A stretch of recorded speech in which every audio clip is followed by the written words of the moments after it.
standing by.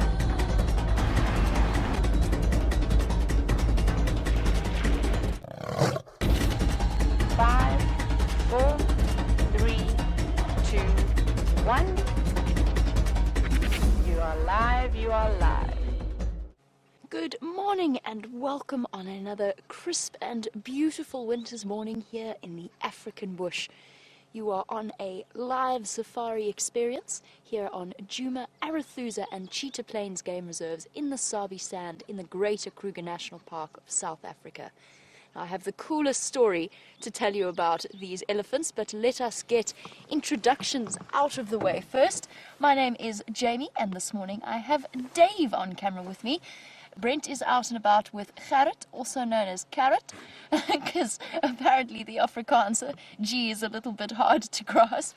But Gerrit, who is here working as a cameraman. We also have the lovely Jerry and Lou in final control. Don't forget, we're also interactive, which means send through your questions on #SafariLive on Twitter, or email them through to questions@wildearth.tv. Right, now we've got all of this sort of nitty-gritty out of the way. Let me tell you the story about these elephants, because it's an absolutely marvelous one. Now, around the camps at night, so where we live, there's a thing called an elephant wire. It's not electrified, it is simply a strand of wire at around sort of 2 meters in height at places, high enough that it's sort of most people can pass underneath it without having to duck. Brent is a different story, but most people can get underneath it, but generally elephants can't get past it. However, there are gaps in it, places where the gates are, etc. And so what occasionally happens is elephants stumble in there. And that is what happened last night. So the guys sleeping at DRC were treated to the most amazing sounds throughout the evening of the ellies munching away outside their window. That was less fun in the dark at around 5:30 this morning, when Brent and myself needed to walk from where we've been staying, just sort of a little bit away from camp, kind of in the middle of the elephant wire, but on the outside of the camp. And Brent was the first to exit the room, it being after a long night. He went outside, and he was greeted to the sight of a female elephant charging him. Now, when you have an electric fence between you and the elephant, when an elephant is coming full tilt, you're suddenly aware, despite the 8,000 volts between you and the elephant, you're very aware of how small that fence is. I then came out and she charged both of us once again, and then we had to try and get out of the gate and to the car to get to work, and then she charged me in a separate occasion. So these poor elephants had been stuck there all night, with people coming and going, and they were absolutely terrified. Now you've got this movement in the dark. It was an interesting experience for both of us. I decided discretion was the better part of valor when all I could hear was her running through the bushes at me. So I jumped into the car before then shouting at her, because I wanted her to stop, but I also couldn't see where she was in the dark. So it was an interesting morning. The cool part was they waited until it got light before they managed to escape the elephant wire and come back out into the open air. And there's nothing we can do in that situation. We just have to find a way. The elephants have to find their way out. The most awesome part of that whole story was that the elephants, it was a small group. It was a group of it was one female and her youngsters. They'd obviously become separated from the rest of the herd. And as we came out to start the sort of the sunrise safari, as we drove out, they were sprinting across quarantine, and there was the rest of the herd. The rest of the herd spent the whole night waiting for them to come back out of the place that they were trapped in. They'd obviously been talking to each other all night. They knew exactly where to go. They ran in a straight line to be reunited with the rest of their group. Isn't that just an extraordinary story? It really is truly magical.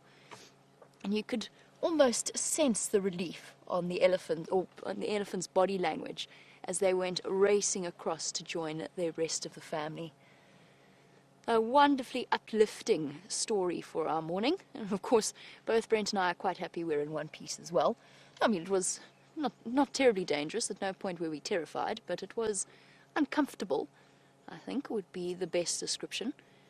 The darkness certainly makes you feel a little bit on edge and a little bit powerless in those sorts of situations, but I'm glad our ellies have been reunited with the rest of their herd. Obviously they're very far away at the moment. They've sprinted across the drainage line, and it'll probably be a while before this particular group decides to stray back into the camps. Shame. Is that better, guys?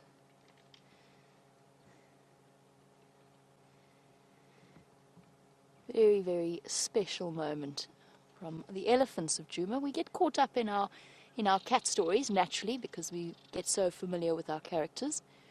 But there are very tight family bonds between the members of an elephant herd. We are going to carry on. We're going to encounter them at some point relatively soon, because I'm planning on doing a loop that will take me across this drainage line system and around to that side. Herbert is also out, and together Herbert and I are going to be searching for the lovely Queen of Djuma. The female leopard they call Karula, and her two little cubs. I had her tracks yesterday, but they were a bit tricky because they were from yesterday morning and they had been obliterated by the passage of vehicles moving about the area. So we're going to try and see with a fresh start, a crisp new start on this winter's morning, whether or not we can follow up on them. And it is not freezing, it's not warm, it's 10 degrees centigrade, which is 50 in Fahrenheit. Well, not too chilly, I've still got my hot water bottle tucked away, we're still in our layers, but not as bad as some of the mornings we've experienced. Right, let us get underway, and while we do that, and while I negotiate this terrible dip that's on the other side of me, let's go across to Brent so that he can give you his good mornings.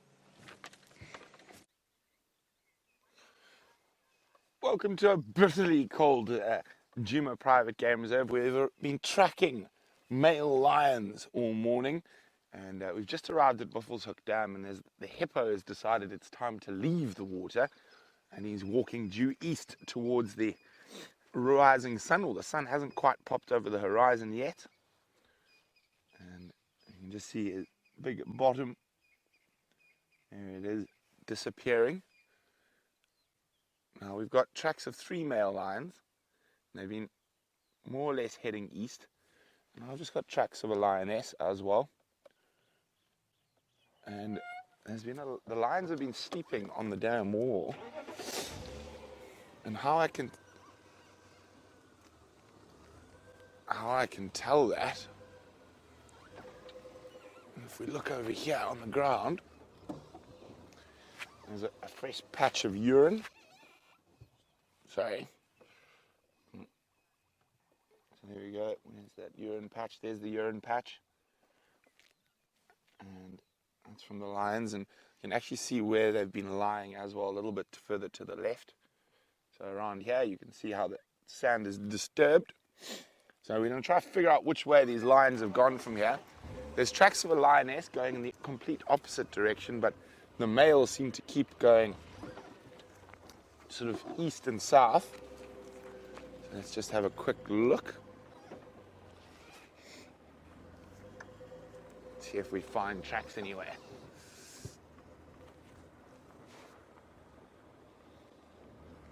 It's quite hard up here, so we're going to look on the road on the other side. Maybe it's a bit softer.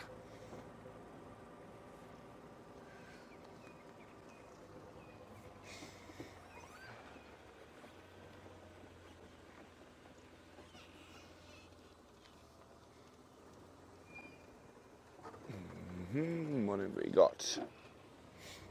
No sign of them here.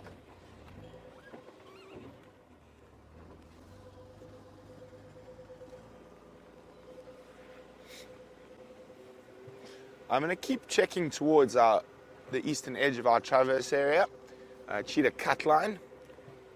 And if we don't get any tracks there, then I'm going to come back and work this area a little bit more.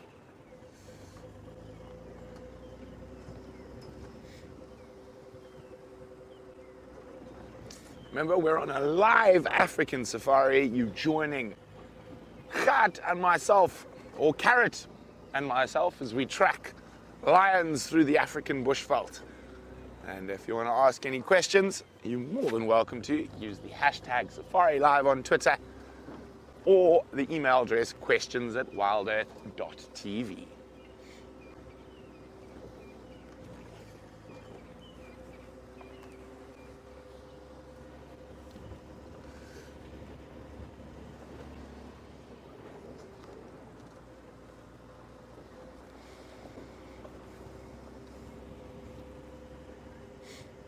While we keep our eyes to the ground, scouring for the footprints of the big cats, Jamie's got a gorgeous vista to show you. for the moment, we have our eyes on the sky and just enjoying the first moments of the sun peeking above the horizon. I'm just listening to all of the birds that are chirping away, so let's just watch the sunrise and take in the atmosphere of the morning.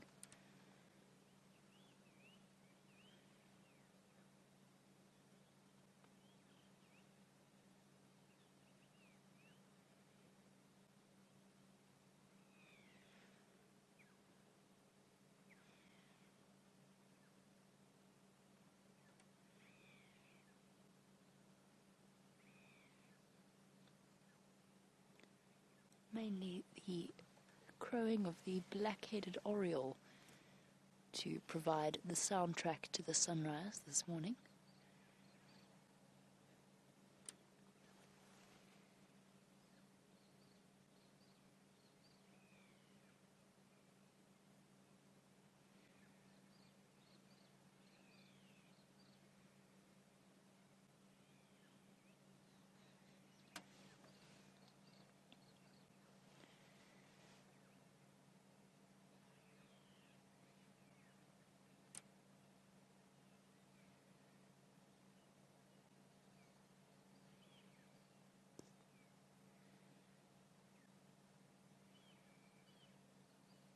Absolutely stunning.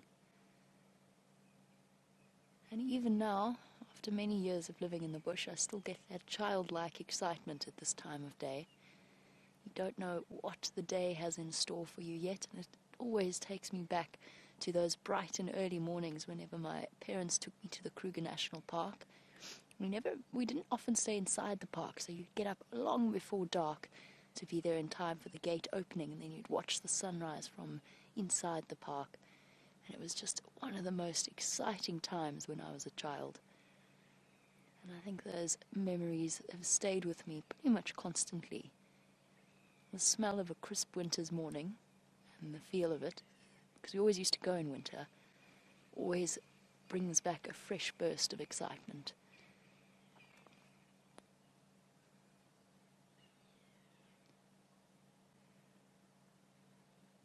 Beautiful. Right. Let us continue onwards, because although we've got beautiful scenery to look at, we've also got beautiful things to find. And then, well, they might find us if we sit here the whole morning, but our chances are probably slightly reduced. Although it is very nice because we're getting the rays of sun, and it's terribly cozy sitting still here. Oh, that's a bright sunrise. Sure. Okay, let's go see what we can find. Plus, I want to find out what's moving on that termite mound. Been watching it get to the point where I want to watch the sunrise, but I also want to go and see what's over there. Might just be a bird that was fluttering about.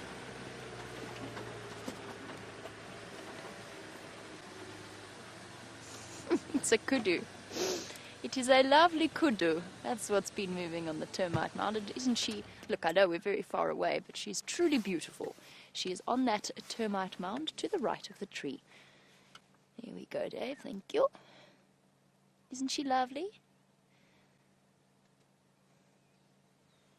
Oh, wasn't she lovely? And off our female kudu goes. Right, Michael. Question coming through about Dave. Dave, you have rocked this the Safari Live experience for some people. Michael would like to know why Brent calls Dave the Dish. Dave? Jamie. Now, Michael, if I was feeling terribly cruel, I would make Dave explain it to you, but he's already got a blush creeping up his cheeks. It is because, Michael, Dave would look at home upon the runways of Milan or possibly New York, or in a cafe with a scarf delicately draped around the back of his neck.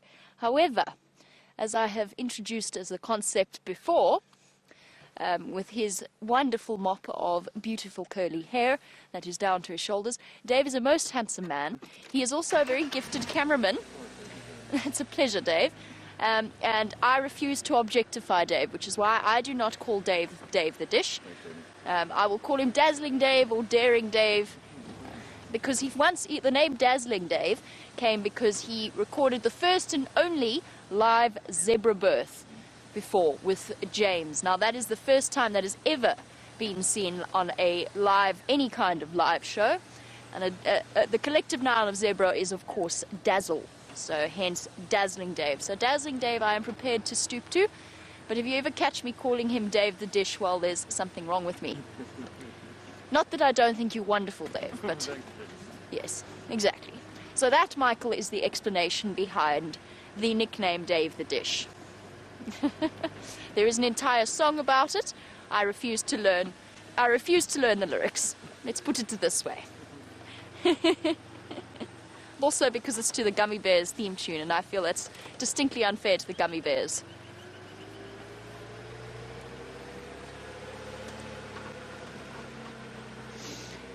Right, and on to different subjects entirely, moving on from Dave. Debbie, good morning and welcome as always to the Sunrise Safari. Are there any animals that hibernate during the African winter? Yes, kind of. It's not really true hibernation. It's not hibernation in the same way that you might experience in the colder climes, where things go into a state of almost dormancy, and they stay that way until the end of winter. They stock up on food supply and they move off. What happens with us, and it's mainly in the reptile family that this occurs, they go into what's known as estivation. And it's more a product of, it's a combination of temperature, but it's mainly the dryness of the area. So estivation is like hibernation, but for dry.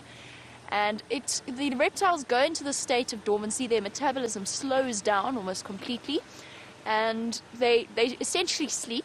But on a nice hot day when the sun is shining, you could well get a snake or a tortoise or whatever it happens to be coming out and spending a little bit of time basking in the sun for that energy. So it's not a true hibernation.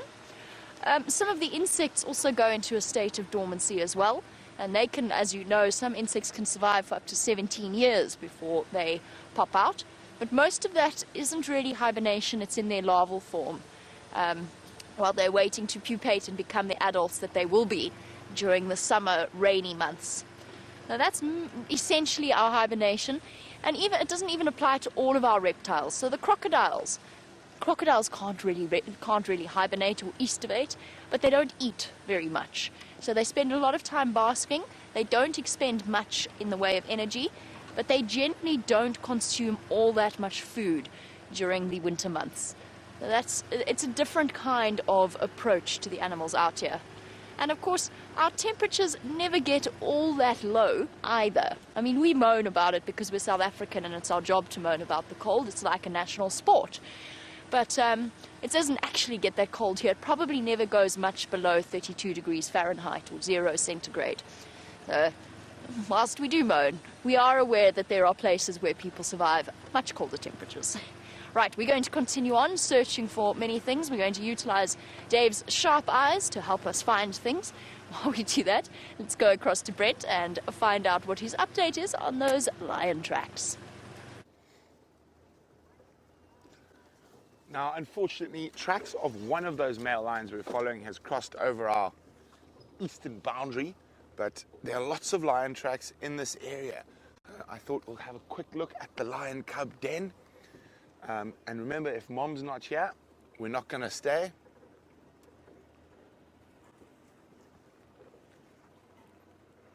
Okay, so it's an ideal little spot where this Nkuhuma lioness has stashed her cubs. There's a nice drainage line to hide them in, and as well as some lovely thickets for them to keep hidden in.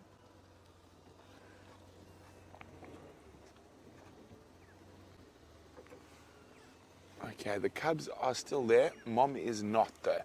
So we'll have a quick look. They're in the same spot they were yesterday. And the thicket across on the other side.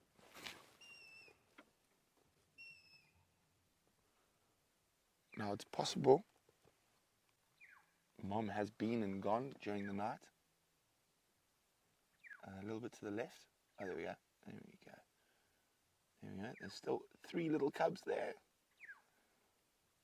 They're just too cute.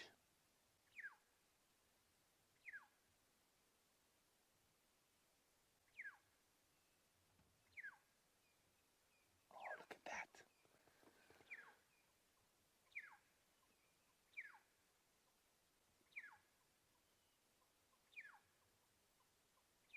Now, Mom will come back only about once every 2 days to feed them.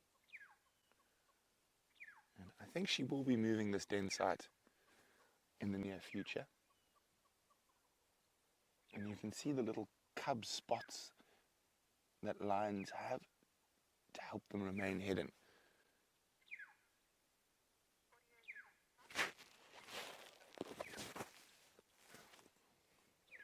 So we're not going to stay any longer. We're going to leave them to hide in the thickets.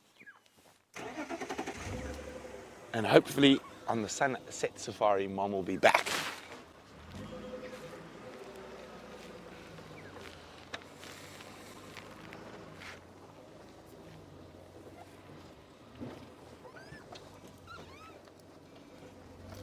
Okay, sorry, I'm just listening to the game drive quickly.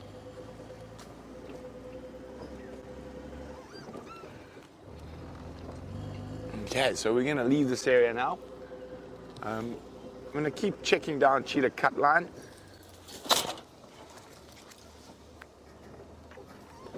Watch heads.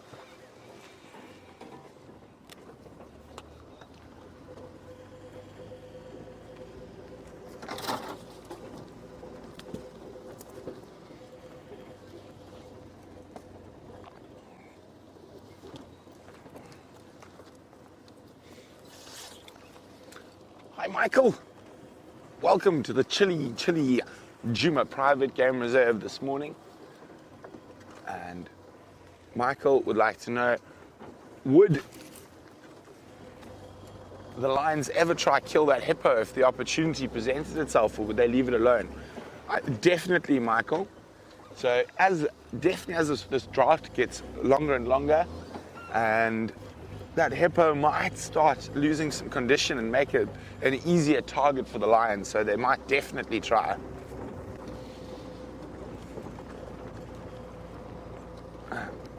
Aubrey. Honey badger. Straight ahead. Okay, a little up. There. There it goes. Just hang on. Come out of it. He just ran through the bush there. I'm going to see if we can get a closer look.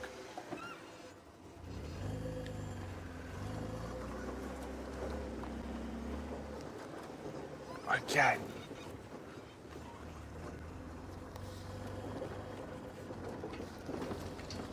Okay, that honey badger was moving through there. I'm going to see if I can get another spot.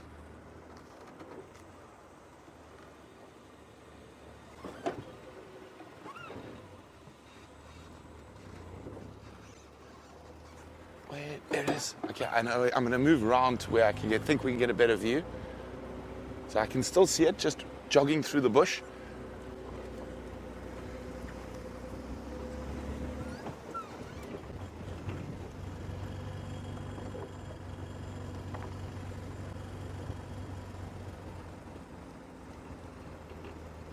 Now, they move deceptively quickly. They don't have a top high speed, but they can keep up quite an incredible jog for a very long time.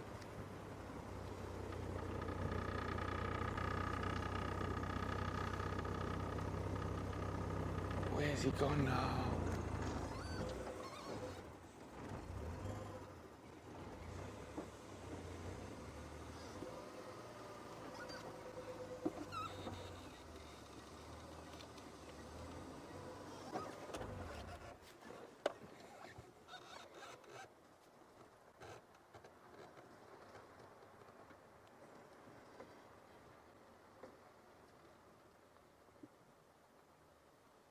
Just try to see if I can hear him.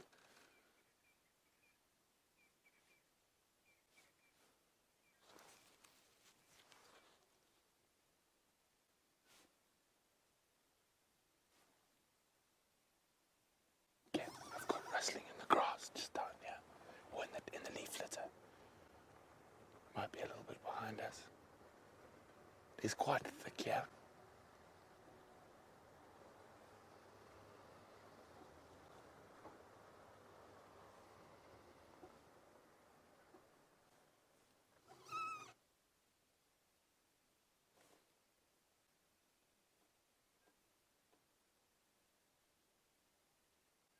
Sounds like directly opposite us at the moment. I'm just going to check carefully.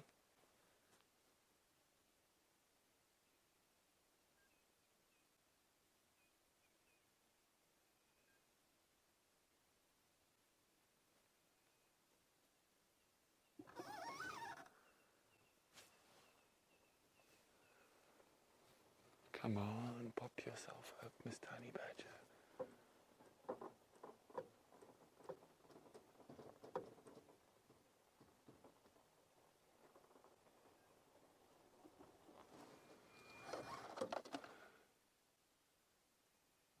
Let's just try forward a little bit.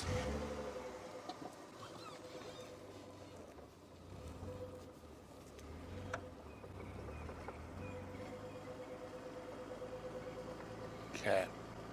So it is quite difficult. These guys, they are quick as anything.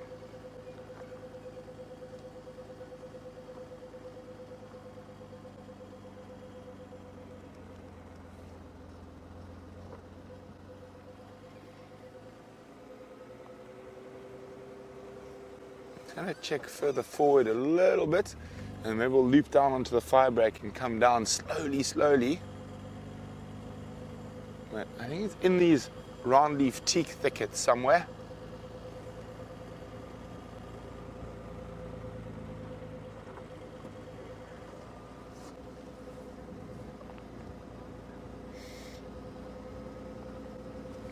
Hi, Marianne. Marianne's in Arkansas and would like to know if this is the same area as my last sighting of a honey badger. It's probably about 1.5 kilometers away from the last sighting. And I only saw one this time, not 3.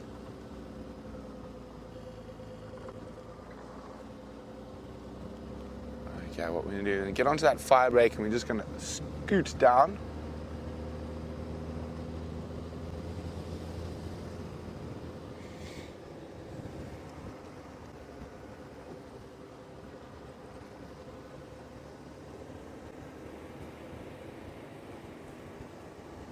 So it's foraging through these round leaf teak thickets, which could make it quite hard to spot.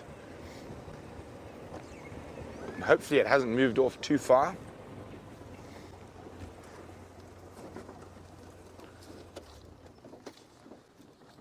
So I'm going to switch off the engine and freewheel.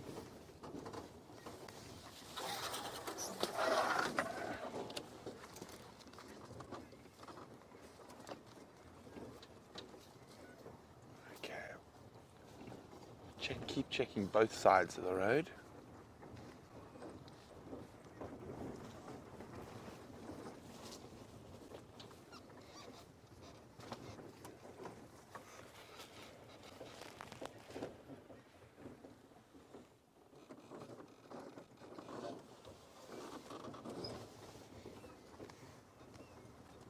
So he was in the thickets a little bit ahead around there.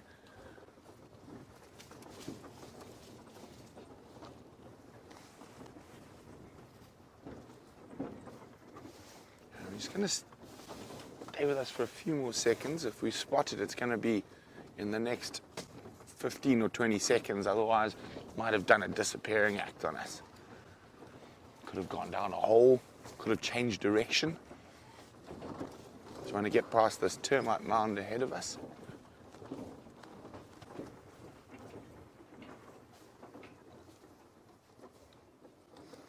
Come on, over the hill.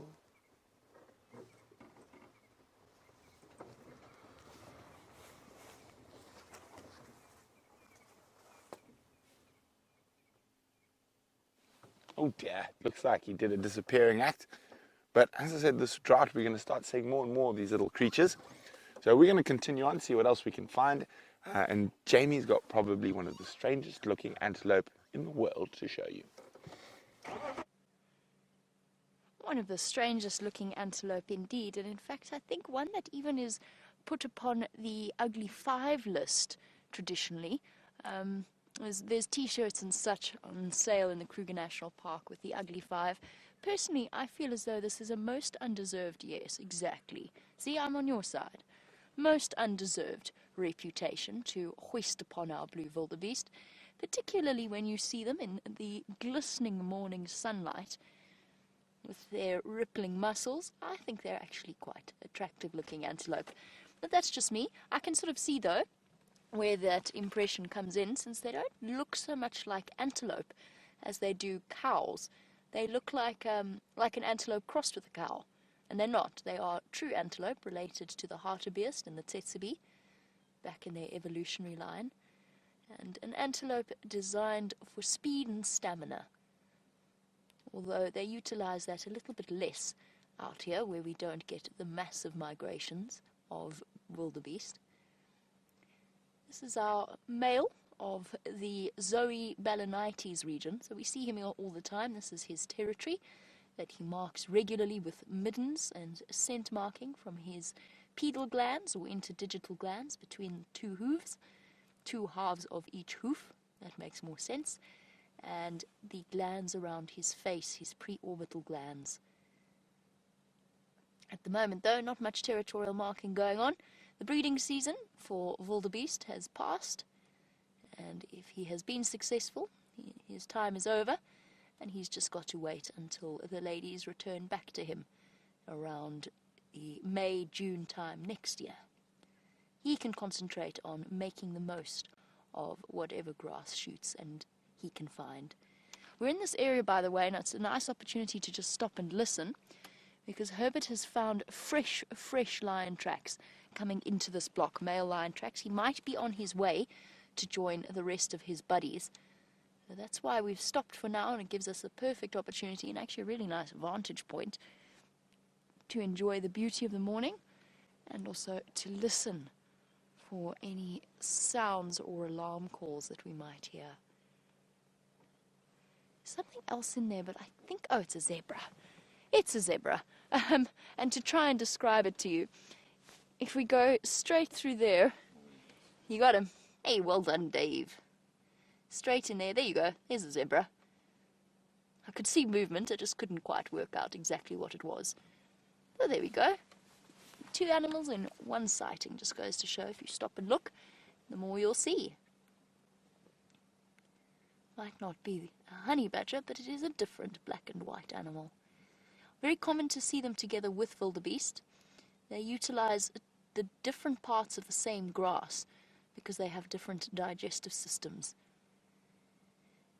Although in this case they're relatively far away from our wildebeest bull. Okay. All is very quiet here.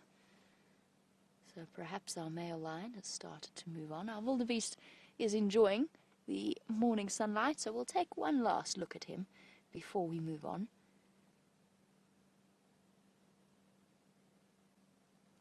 Peacefully snuffling away.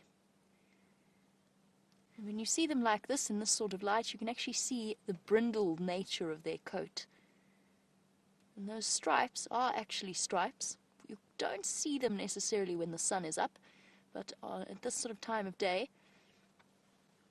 you see them far more clearly, and they serve the same purpose that the white kudu stripes do on kudu. It's just essentially to break up the outline of the animal. I think he is handsome. I shall not be told otherwise. Just in terms of identifying males versus females, for those of you who are new to our live safari experience, and it can be a bit tricky because female wildebeest also have horns, the reach of a male wildebeest's horns extends beyond their ears. So when they look up at us and they look at you with their ears out and open, a male wildebeest, their horns will extend past the edge of their ears. Otherwise it can be a little bit tricky. They've got slightly bulkier horns, but not by much.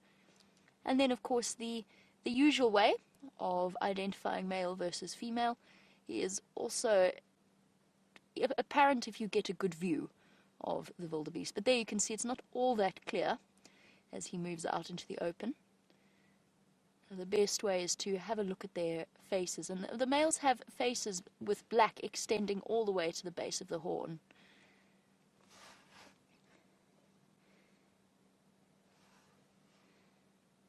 And there you go to Richard in British Columbia, speaking about the brindled nature of his coat. And good morning to you. No, as I said, it's not. Those dark stripes are on all wildebeest, a bit more prominent in the males, but they're on all the wildebeest, and they serve to break up the outline of the animal especially when it runs in a herd. It's kind of like zebra stripes. It makes it a bit more confusing for the predators, although nobody knows exactly what the reason is behind them. Now, you might also be looking at his rippling muscles. He's definitely not anywhere near starving just yet, so you don't need to worry, Richard. It's not starvation or dehydration. This is a healthy wildebeest bull for now, and he'll probably, whilst he might struggle a little bit, his incredible ruminant digestive system will mean that he makes and utilizes the nutrients in the grasses far more efficiently than things like the zebra. And they just seem to be able to stay healthier looking for longer. But all of the animals are going to start showing signs of hunger and dehydration in the future. It is going to be something we're going to witness more and more, and it is going to be rough on all of them. But for now, he is absolutely fine. Those rippling muscles, as I said, built for speed and stamina. Something's upset those go-away birds terribly in the distance. I think it might be worth going to go and have a look. Oh, it might be just part of their dawn chorusing, but it sounds a little bit angrier than that. Let's go and investigate, I think. Oh, got a sneeze. I've got a sneeze stuck. Sorry. Go away. Okay, there we go. It's a bit better. You know when you really need to sneeze, but you can't. It just happened. Okay, bye-bye, Vildy. Let us move onwards. Interesting sound coming from Wendy's steering as well. Wendy, of course, has been plagued by mechanical gremlins. The clutch is working perfectly now, but there's still things that are making me a little bit nervous on her. A trip to the automotive doctor, also known as Opa the mechanic, might be in order for her when we get home.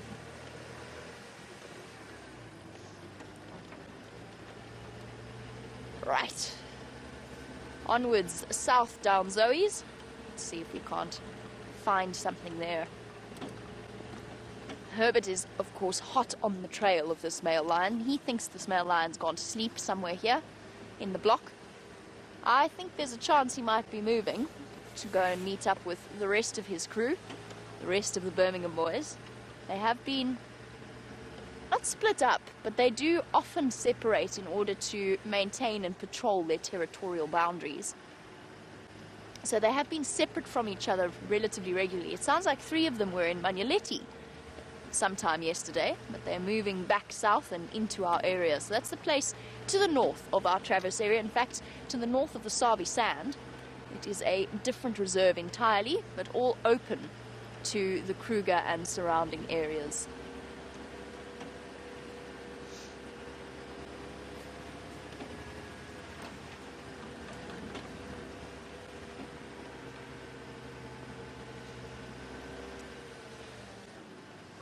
And Debbie, our lone male wildebeest, which, oh, by the way, is another indicator that you're looking at a male, since the females generally spend their time in small groups in this particular area. Bear in mind that the social structure of animals differs depending upon where you may be. And Debbie, yes, would he be easy pickings? Yes and no. He's on his own, so that certainly immediately means that he might be more vulnerable, just in terms of the concept that the more eyes you have, the more things you're going to spot with them kind of deal, the more eyes and ears. But he's very fit. As I said, they are fast. And generally, no, he is a target, but I wouldn't say he's an easier target. Now, you know that lions don't really have stamina, and as long as the wildebeest spots a lion soon enough, they'll be able to race away and maintain that speed. And they can run up to about, they're one of the fastest antelope out here, running at about 50 kilometers an hour, if not more so, at top speed. And they can do that for a long time period, whereas a lion reaching bursts of 60, 70, up to 80 kilometers an hour, but for very short periods of time, especially male lions. So yes, on his own, inevitably, he's got less chance of spotting something, but he's stronger and faster than the females in a herd might be. Not necessarily faster, stronger. But for a group of, let's say, the Nkuhumas, if the Nkuhumas came wandering through here, absolutely he would be a target for them. Just depends on the number of lionesses that you are, or lions that you are talking about, in terms of the prey that they select and go for. And speaking of lions, while we search for our male lion, let's find out what Brent is up to and how his search is going.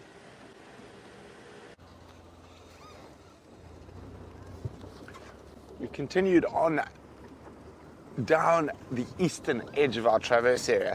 So far, no luck.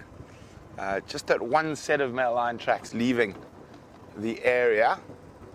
And what I'm going to do is I'm going to head down towards the Moati River, have a quick check Twin Dams, Leadwood Road, and then if nothing, I think we'll go see what's happening in the east on Cheetah Plains. But so far, a little bit quiet. Lots of tracks everywhere, but no cats so far.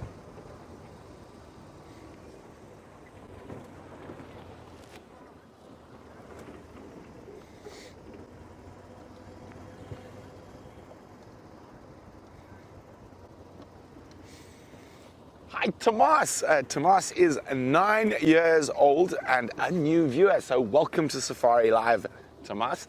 And Tomas wants to know, what are we most excited to find out here? Tomas, everything. Of course, there's quite a focus on the big cats, elephants, cheetah, lion, leopard, wild dog, honey badgers. We get quite excited to find lots of different things, even some of the birds and even some of the bugs. So that's the wonderful thing, is every day you don't know what you're gonna find. And we just want to make sure that they haven't left our area. So we've got one male lion that's left. Herbert and Jamie are following on another one. And I'm not sure where the rest went. There were three. They saw three together in Buffalo's Hook last night.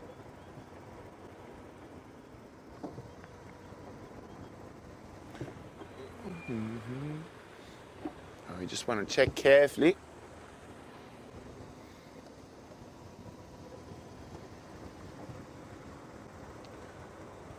And as we get down towards the dip, it's going to get colder again in these low-lying areas like the little riverbeds.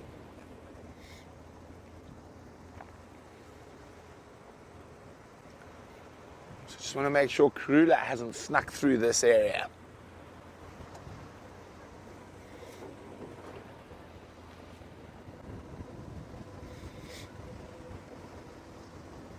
Now, Shamsung would like to know some facts about honey badgers. Oh, we'll get back to the honey badgers. We've got a giraffe. Oh, he's crossing the southern boundary. We'll see if we can get a view of him now.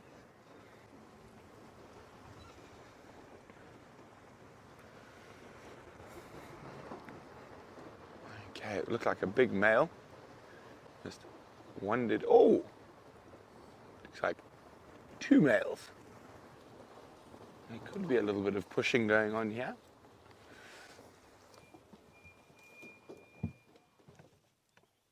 Oh, is it two males? It looks like it. Now, I wonder if they're going to fight. And the only time giraffe really fight properly is if there's a female and estrus close by. Other than that,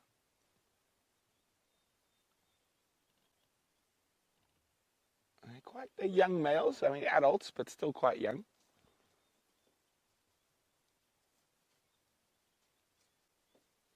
I'm just going to move back. I think we might get a better view.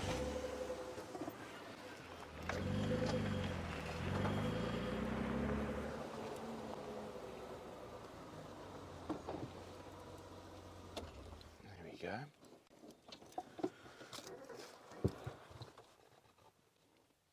Beautiful golden morning light.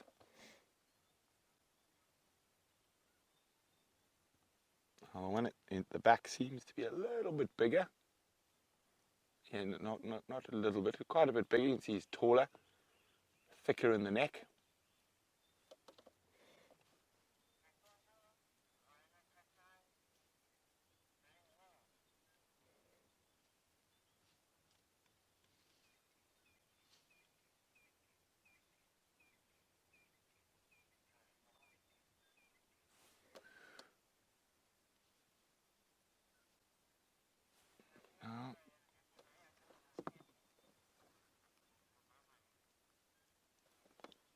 Now, this bigger male might just be escorting the younger male off.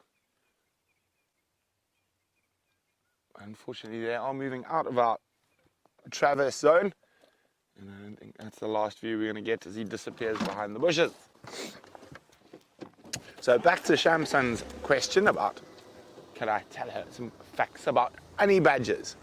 Now, they are incredibly tough little animals.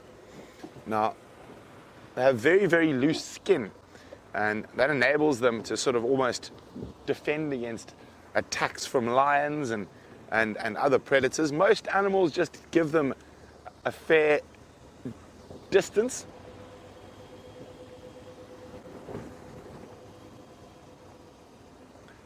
And they also are able to spray from their anal gland, a very foul-smelling substance, which also helps in their defense.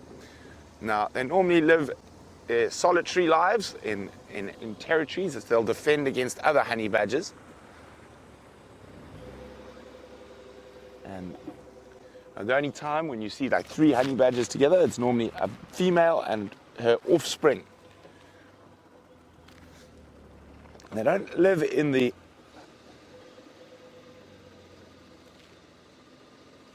heaviest densities, so they're around, but you never have a lot of honey badgers around unless there's a very, very ideal sort of circumstance, and they're very, very adaptable. They live from the Kalahari Desert, and I've even seen them in the depths of the Congo Basin rainforest. So they've got a very wide range of habitats that they're able to exist in. What's that there? Just says, it's a stick. Karula stick.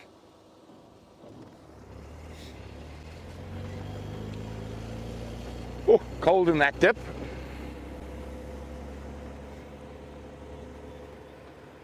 We're just going to check as far as Weaver's Nest.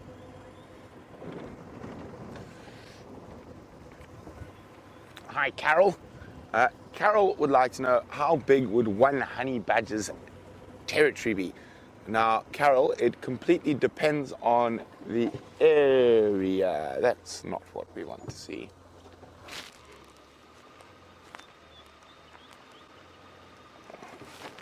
All right. Well, now we have accounted for 2 of the 3 male lions.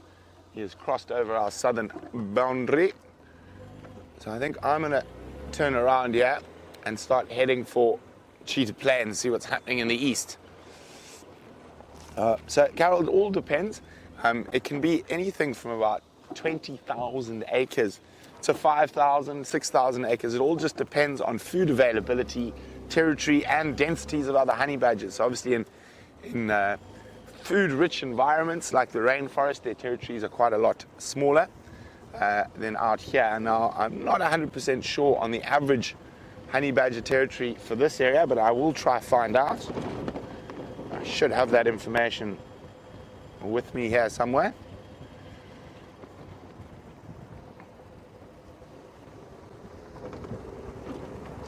Oh, cold again through the dip. Come, sun, warm me up.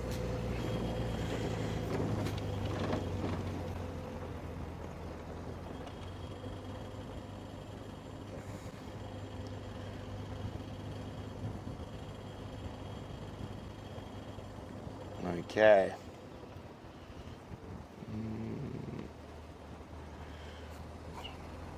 That. Oh, cold. Let me just call in those line tracks. Ngonzo for 1, Wanunangala, cross south at Twin Dams junction with Gary Main. I'm going to head east towards CP and Dow. So I'm going to have to, here we go, here it is, here's some more information. No, we don't want physical, diet, range. No, that's, I know that. Oh, I didn't know that. There's a bit of really interesting information. As I said, they're incredibly adaptable creatures, and they've been recorded at 4,000 meters above sea level in Ethiopia's Bale Mountain National Park.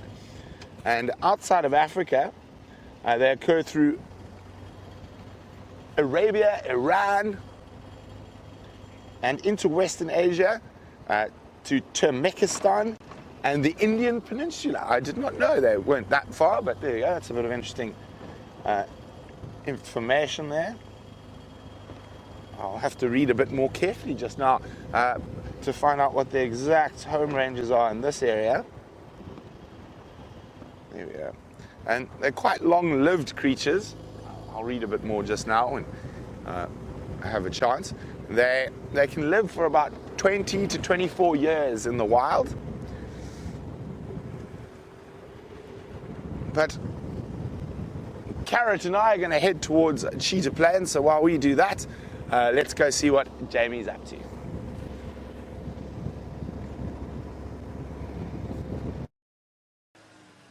Poor old Carrot. I wonder if he knows that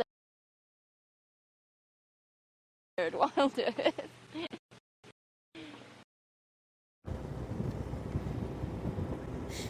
Well, it seems like Jamie's found a black hole on Juma, but hopefully she'll be back shortly. So you're back with me. We've now left Juma, and we have Torchwood to the right and Torchwood to the left and Chitwa to the right.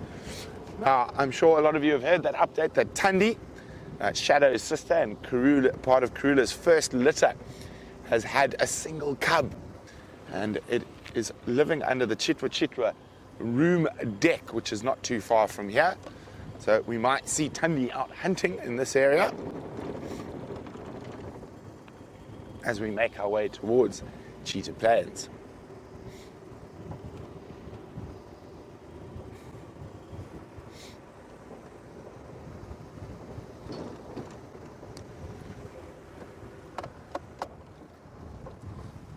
You can see it's the next big river system here after the Mulwati, called the Mulwanini.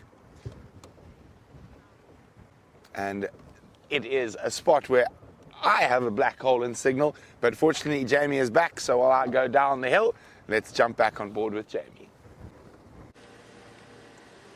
Dearie me, we're playing a game of dodge the signal black hole areas while we drive along. Sorry about that, everybody. I don't know why we disappeared off your screens, but we're back once again. And on Weaver's Nest Road, one of Karula's favourite, could we call it a haunt? I suppose we could call it a haunt. She's here so often. Let us check carefully and make sure that she hasn't been around. I will say I don't think so. Well, I mean, it's possible, but there's so many hyena tracks up and down this road.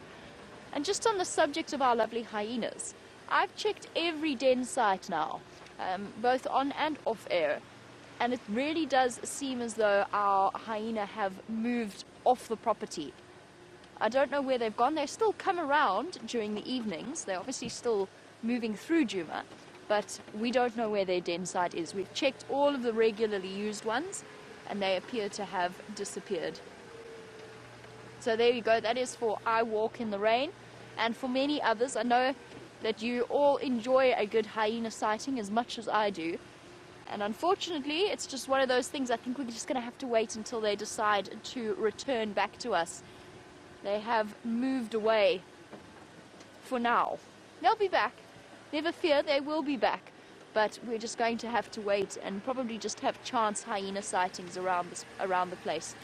Because I can't figure out exactly where that den site's gone. I've checked every one that they regularly use, and there's no sign of them. And the truth is that they've been seen a lot around the Simbombili area and around Buffelshoek Gowrie Gate side, so they must be denning somewhere there. It's a pity, but just one of those things.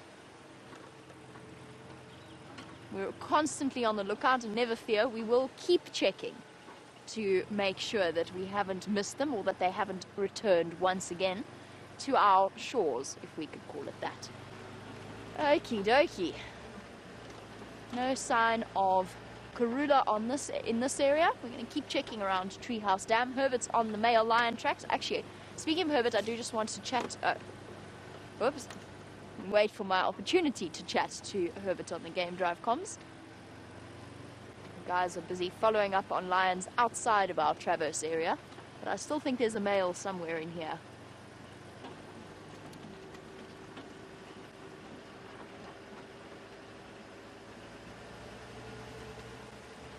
Oh, I'm continuing my streak from yesterday afternoon. Yesterday afternoon was Waterbuck Day, and it appears that this morning is no different as we come upon the shaggiest of all antelope. Oh, and one identity confused impala as well.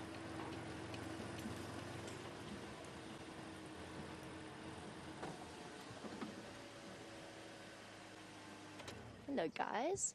A couple of impala. All right, so he's not as confused as we thought.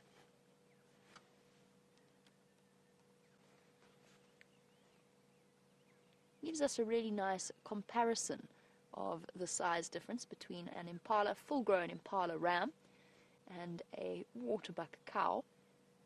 A waterbuck being one of the largest antelope that you're likely to see out here in terms of weight.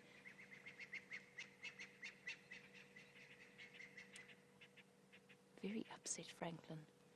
But that could be from anything. What's up there, waterbuck? Is there anything we should know about? Little one is relatively relaxed.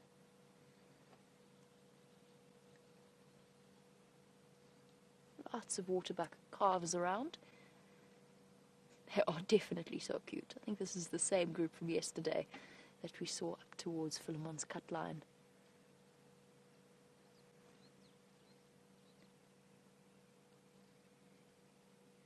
The cisticolas are also calling off towards Treehouse Dam. Let's go and investigate. There's no other alarm calls. The squirrels aren't calling. The antelope seem to be relatively relaxed, but let's just go and investigate nonetheless. Might be a bird of prey or a snake or something similar. Although a snake is unlikely at this time of morning. It's chilly. It's a little bit too chilly for our snakes, our ectothermic snakes, to be wandering about. Hello, waterbuck. Can I come through? Looking very pretty in the morning sunlight.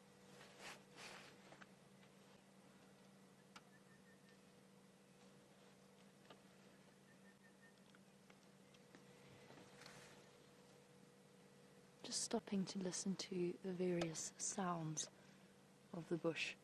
It's one of the best way of finding things is just to keep your ears open. Tok, tok, tok, tok.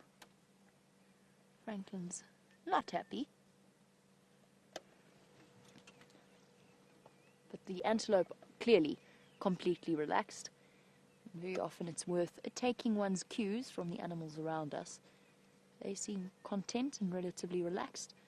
Chances are is not much around them to be worrying about. That being said, never take that for granted, because once an animal like a waterbuck or an impala or wildebeest, as soon as they've seen the predator and they've made sure that the predator isn't showing signs of predatory behavior, in other words, stalking or moving towards them, once they've alerted everything in the vicinity, then they're actually often quite content to feed around sleeping lions, for example, because they know that those animals aren't of any threat. They know that as long as they can keep an eye on them and watch them, they don't need to be concerned about being hunted. So it's not uncommon to see antelope in a close proximity to one of the predators.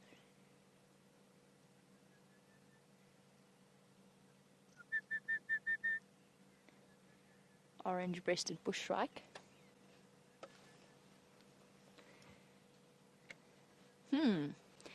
Gary, while we watch our waterbuck disappear behind the trees, you've asked a very salient question. What is best for camouflage?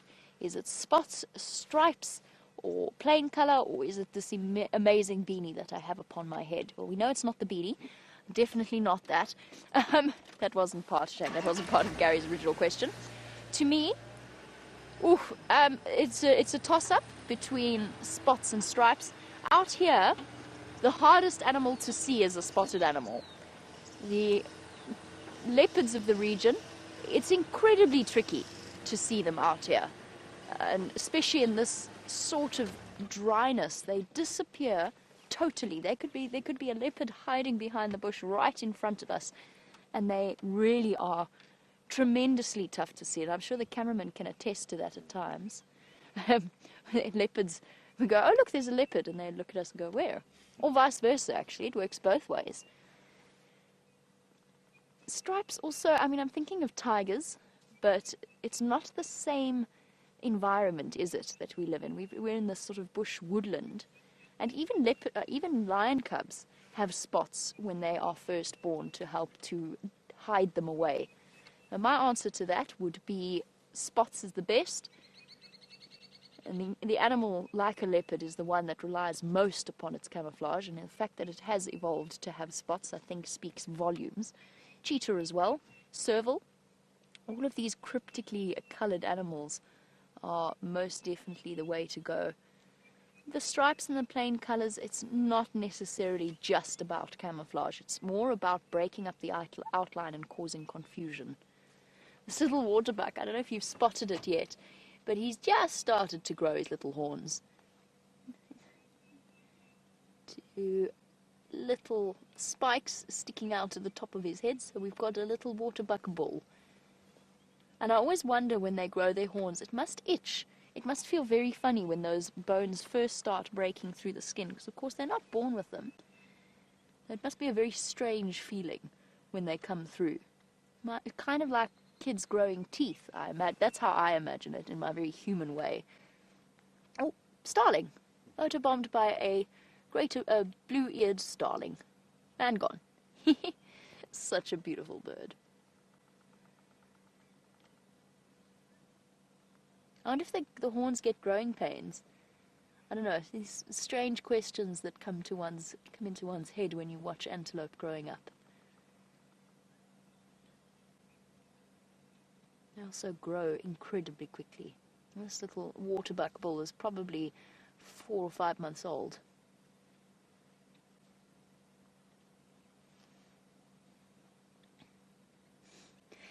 Funny you should mention that, Jonathan, while we're sitting here, because I'm actually smelling waterbuck while we sit here. Now, Jonathan said we often mention sight and sound when we are out tracking. How often do we utilize smell?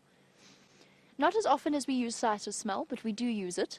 You know, when you drive past and you're looking at fresh leopard tracks and all of a sudden you smell the smell of leopard urine, which to everybody else in the world smells like buttered popcorn, and to me just smells like urine. So I don't quite know where they get that from, but it's clearly a fault with me because everybody else can smell it. Wild dogs leave a very distinctive smell, but if they've crisscrossed through an area with our piddly sense of smell in the way that we interpret the world, we can't really identify where they've been. If they've been through an area regularly, it becomes very difficult. Elephants leave behind a distinctive scent, and often if you're downwind of them and you smell, it also changes the way that we approach animals. If I smell an elephant bull that's in must, even if I haven't seen him yet, I will usually be on alert for that possibility. But I think that despite giving up, you know, and that's why we don't have such marvelous senses of smell or hearing, is because we have evolved, and the parts of our brain that might have been dedicated to those sorts of things have been switched over to interpreting other things as part of our natural intelligence, if we want to call it that. But I still think that we have residual atavistic instincts that remain with us, because I've been walking before, and I don't know whether it's a sense of hearing or a sense of smell, but something has made me turn round and see an animal. And it isn't sight, and it isn't something that I've consciously heard. I think that we do have residual senses somewhere in the back of our brains. It's not a sixth sense. I don't believe that it's a sixth sense, but I promise you it's happened to me on more than one occasion. The clearest one that jumps into my mind is when Sindile was stalking me when he was still a cub. Something, and I didn't register hearing anything. Something made me turn around. That feel of being watched, but obviously there was some kind of sensory input that made me turn around and look behind me. And there he was, peering at me from behind the bushes, on his way to play stalking me. It was no threat, just to clarify. This is a leopard, by the way, but it was little. He was playing. He's playing and learning, and we watched him go on to stalk a waterbuck and a buffalo, neither of which would be within the realms of possibility in terms of his hunting capabilities at that stage, nor was I at that point. But there is something that we still have.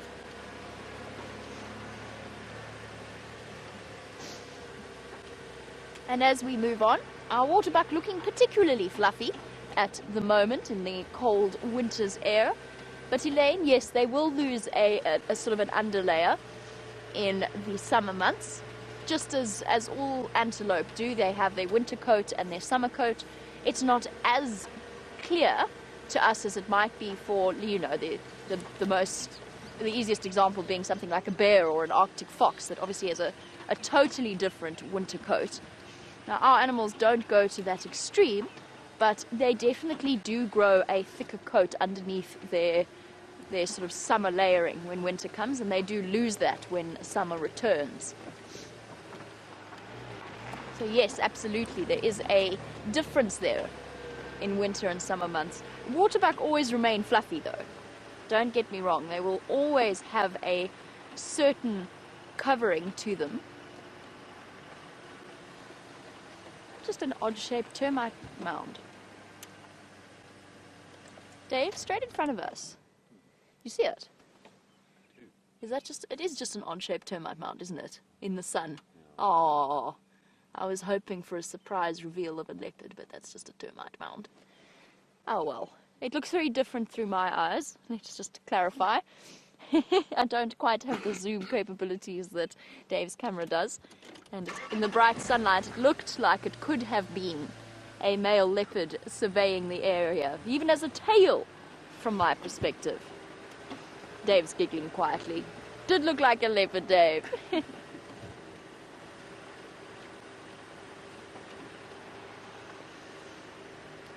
And of course, we did have a wonderful sighting yesterday of Mbula, the male leopard in this area, or, well, I don't know if we'd describe it in this area.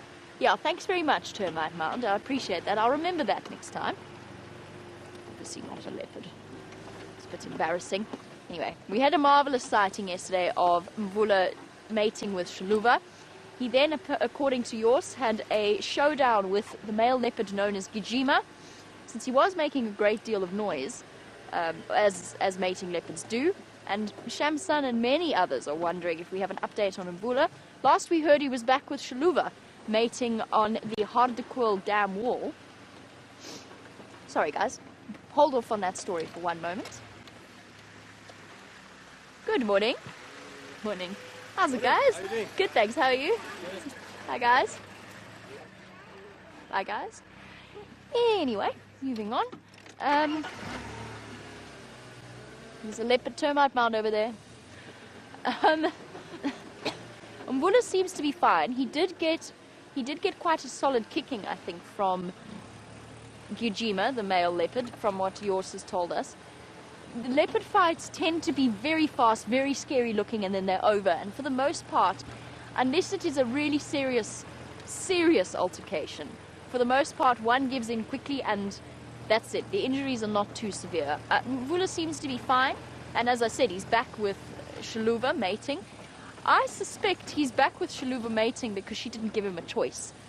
I think he ran off, hoping that she wouldn't now return to him and rejoin him, and of course that's exactly what she did, because a female leopard in estrus or in heat is a force to be reckoned with.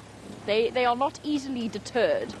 And we've seen it before with Karula and Tingana, where they got chased by the lions, only for Karula to find poor Tingana once again. I think Shaluva probably found him, And that's sort of how it works. The females stay with the male, they follow the males until they are out of estrus. We don't have any further updates as of this morning. So nothing more that we know. Mvula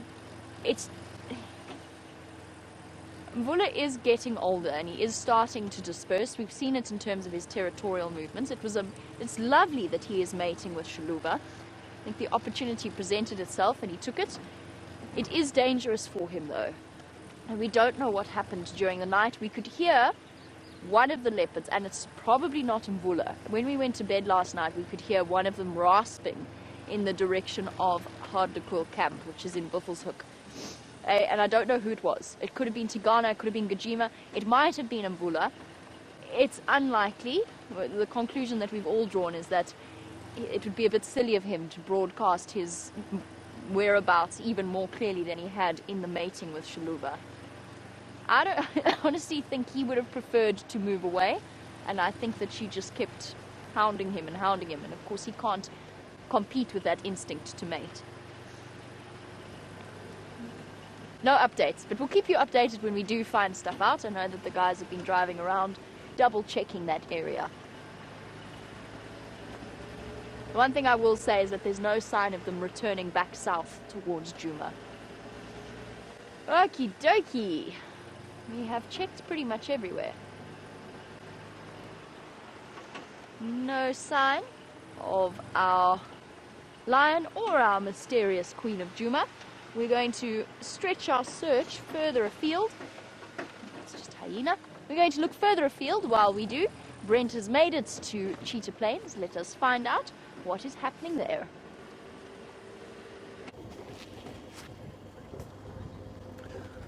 It's still very cold, and we're actually checking the southwestern areas of Cheetah Plains at the moment. An area we don't look at too often, but I am hoping for something spectacular. And as we check through here, driving due east into the rising sun, trying to warm our bodies, but so far, no tracks yet.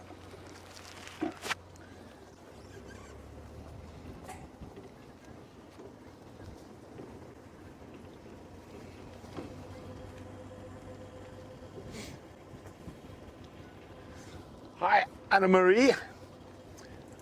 Oh, not a cheetah that Anna Marie was looking for. She was hoping for some cat-a-day luck, but we've got some elephants.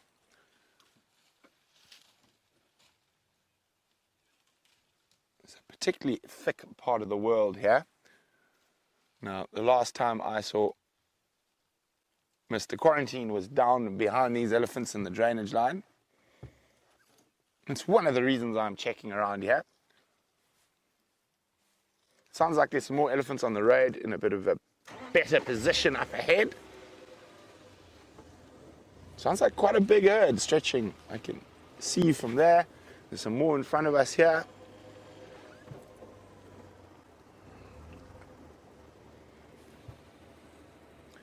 Now you've got to be a little bit more careful with the elephants on Cheetah Plains, because sometimes they could have come in from the Kruger and they're not used to vehicles, although judging from the behavior here, these guys look fine. Although as you heard, Jamie and I had an interesting start to the morning with elephants.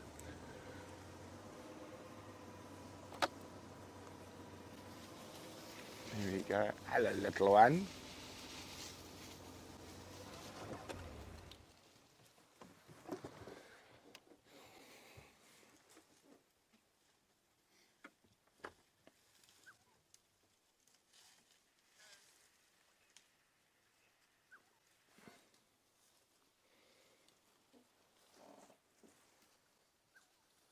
Feeding off a little red bush willow there. Now, it's still young enough that it will be suckling a little bit, but most of its sustenance will be relied on from plant matter. Probably just over 2.5 years old. Moving into the thickets, there's another ellie to the other side of us. Let's just try. That looks like it'll be a better view. A young female.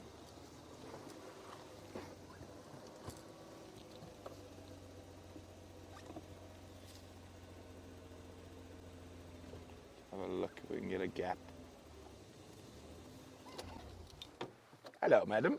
Giving us a little sniff.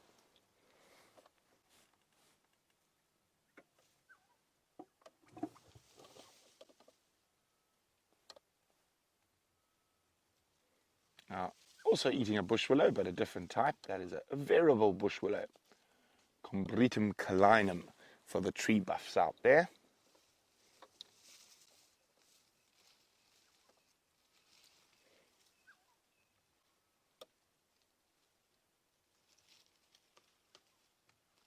I'll see how she's spinning that branch in her mouth and removing the bark, and more particularly the cambium layer. Now that is the part of the bark that transports water and nutrients from the roots to the rest of the tree.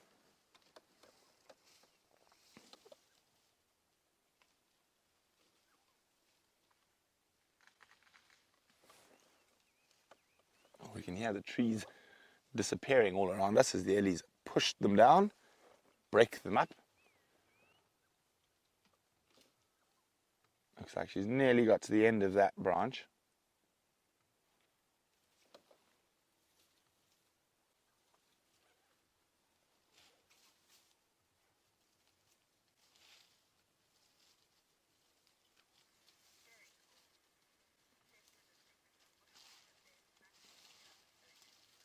And now she's gone, look at that, for the leaves on the smaller branches. She's using her feet to stand on the branch so she can break it. There, oh, no, not quite success yet. Here we go. But she's not after the leaves again, she's after the bark. And just watch how she twists it.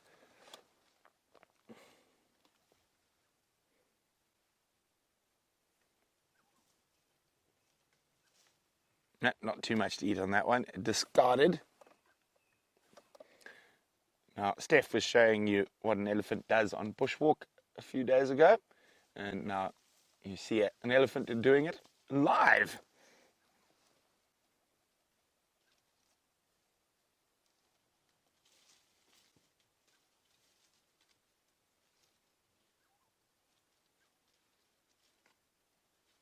Yum, yum, yum.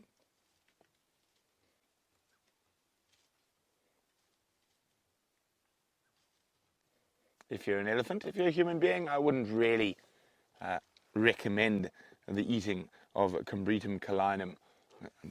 Pretty bitter and full of tannin. And of course, human beings are not very well developed when it comes to digesting cellulose.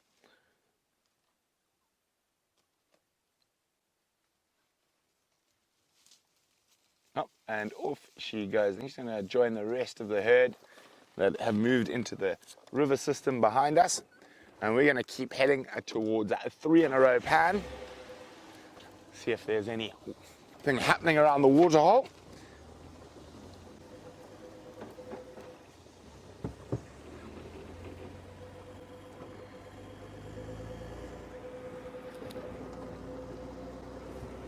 It is an absolutely gorgeous morning.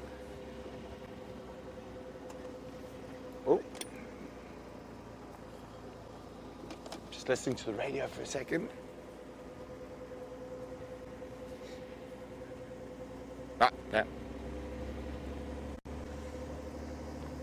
Yeah. No, that's updates up north. The guys are still tracking those lions.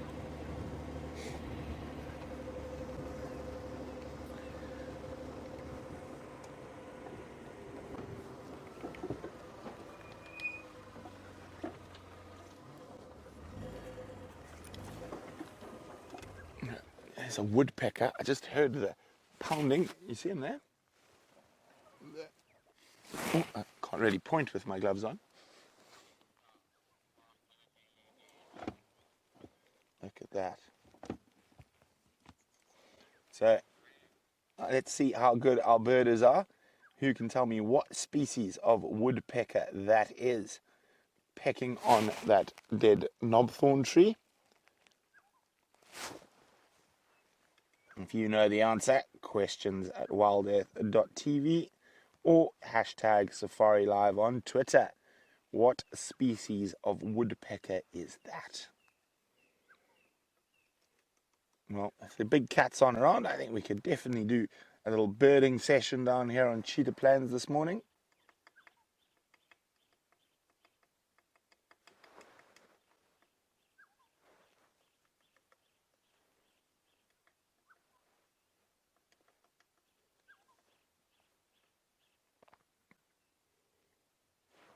And now, if you want to earn extra points, is that a male or female? It always astounds me how they're able to bang on the wood like that and not get a headache. Of course, they've got a very specially adapted shock absorber system at the end of their beak, so their brain isn't pounded into oblivion.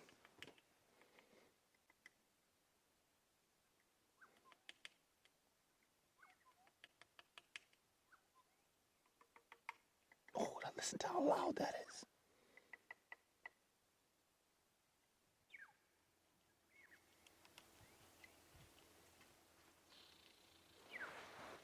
Now, depending on the area, this particular woodpecker species, a pair will hold a territory of anything from 100 hectares to about 600 hectares. As I said, depending on the area. They're in this area probably on the larger side. Their two favored type of woodlands are Brachystegia woodland, or Miombo woodland is another name for it. And oh, look at that, upside down. Oh, got one. Oh, what's he got there? Don't hide behind the branch. Oh, off went. But we've got something nice and nice to eat there. So I was saying that their favorite type of woodland is Brachystegia or Miombo woodland and Mapani woodland.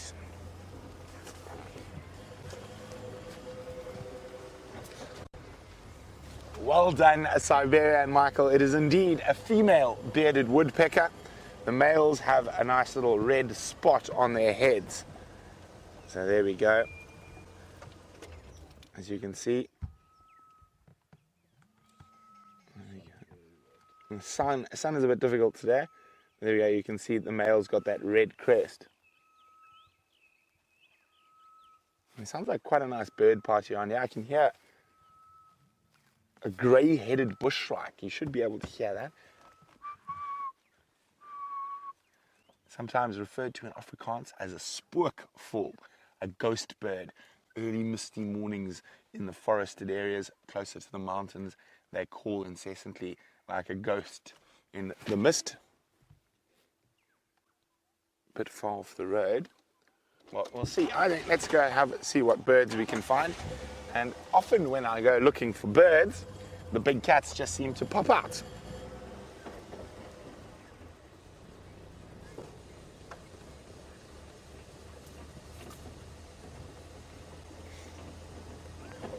So, Jamie would like to play the music game with animals. So what type of music would the animal look at or listen to? Now, Jamie's probably a lot better at this game than I am, but for a woodpecker, he would definitely listen to heavy metal. He's a headbanger. Guns N' Roses, Black Sabbath maybe.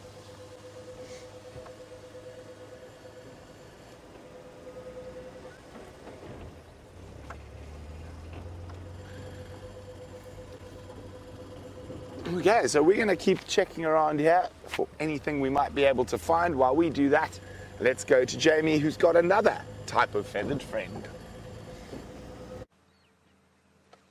We do indeed, and since it has been a relatively quiet Catterday this morning, by the way, my lion has crossed out of the property and onto Chitwa, we are reintroducing the music game to get all of your brains working first thing in the morning, or for some of you, very late at night.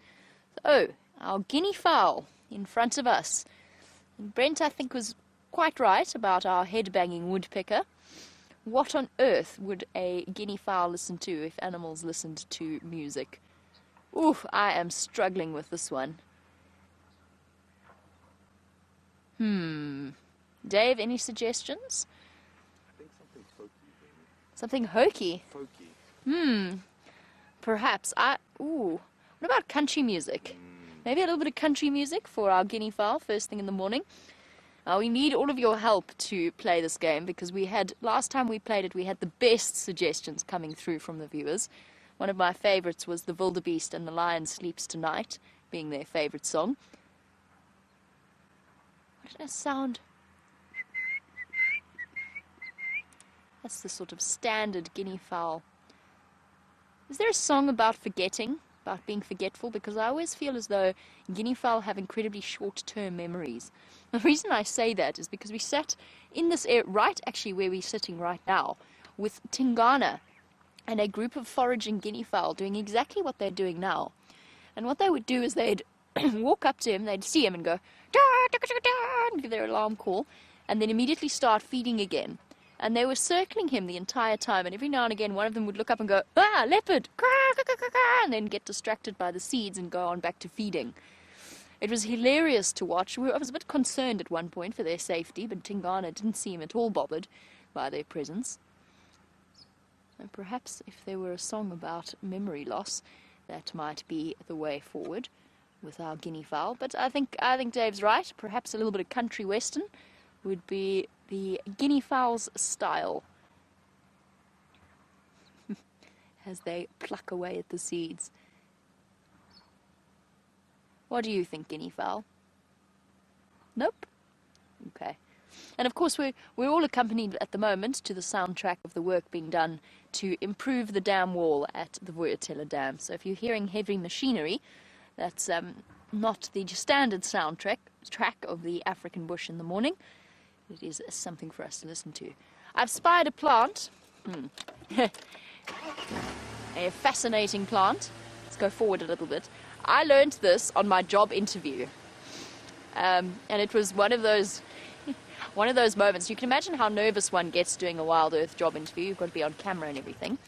Dave, sticking up there, I know this is going to be really fun for me to describe to you. At the base of that fallen log, at the base of it, where the root system was, if we go in there, okay, a little bit to the right, there we go, it's sort of almost in the middle of your frame now. It stands out bright yellow. There we go, right in the middle of your frame. That plant is called a narrow-leaved calantia. And the story behind the narrow-leaved calantia was when I arrived on my job interview, that afternoon I went on the back of the vehicle with Brent and Andrew, who was on camera. And Brent promptly quizzed me on what particular plant this was. Narrow-leaved calantia. I had absolutely no idea. I'd never seen this plant before. It's one of the few wintering flowering plants out here. Those are the flowers at the top of your screen there. If you have a look a little bit further up, those are the flowers of the narrow-leaved calantia. I later found out, after Brent told me and taught me all about the narrow-leaved calantia, not that there is much to know about it, apart from it being one of the few winter flowering plants that we see on Djuma. I later found out he'd only found that out that morning, and it was one of the viewers, he had to go and look it up before he realized what it was. He did a marvelous job of explaining it as though he'd known it all his life, but it was in fact something he had just learnt on the drive because Andrew had zoomed in on it while they were at a flat cat sighting when the lions were flat, and he found himself caught out not knowing what it was. So that is a narrow-leaved calantia, and there's quite a few of them around and about. It's one of those names that will stick with me for the rest of my life. I will never ever forget what that plant is called. I would jump out and maybe I should, actually.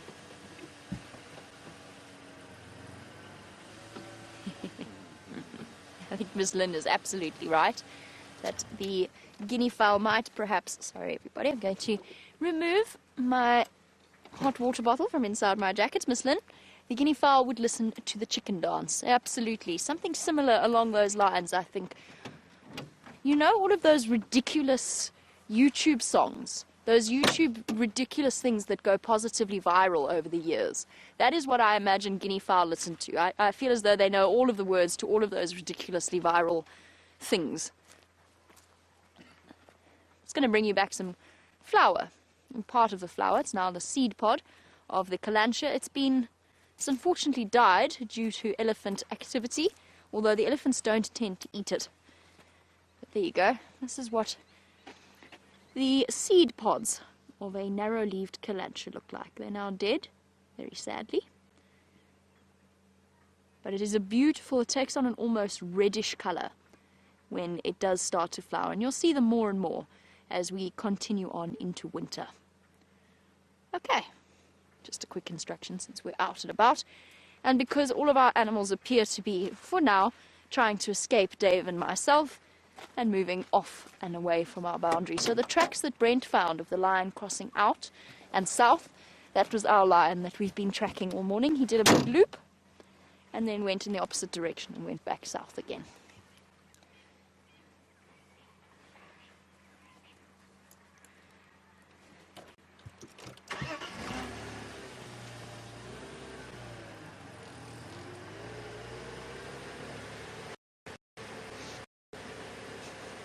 Jerry says she is devastated that I didn't do the chicken dance whilst out the vehicle. I'm not. I'm quite happy with that decision. Perhaps we could talk Dave into it, but I doubt it. No, I didn't think so. I think both Dave and myself will probably not be doing a rendition of the chicken dance for everybody. We have not quite reached that point just yet, but you never know, Jerry. I don't know. All of life is about negotiation, so it depends. It depends what Jerry's willing to offer in return. Jerry, of course, baked us apple pies yesterday. I never got to eat mine, or I haven't yet got to eat mine, although Jerry very kindly wrapped it in cling film for me and left it in the kitchen with my name on it. So that will be awaiting me when I return back to camp. Jerry says she'll make us our own apple pies. I haven't tasted your apple pie yet, Jerry, so I don't know. I'm not sure. I can't... That's negotiating without knowing whether or not it's worth it. I'm sure it's very good. Her cheesecake is marvellous. Sorry, I've got to zip up my hot water bottle. Otherwise my brain stops working because it freezes. My core temperature drops.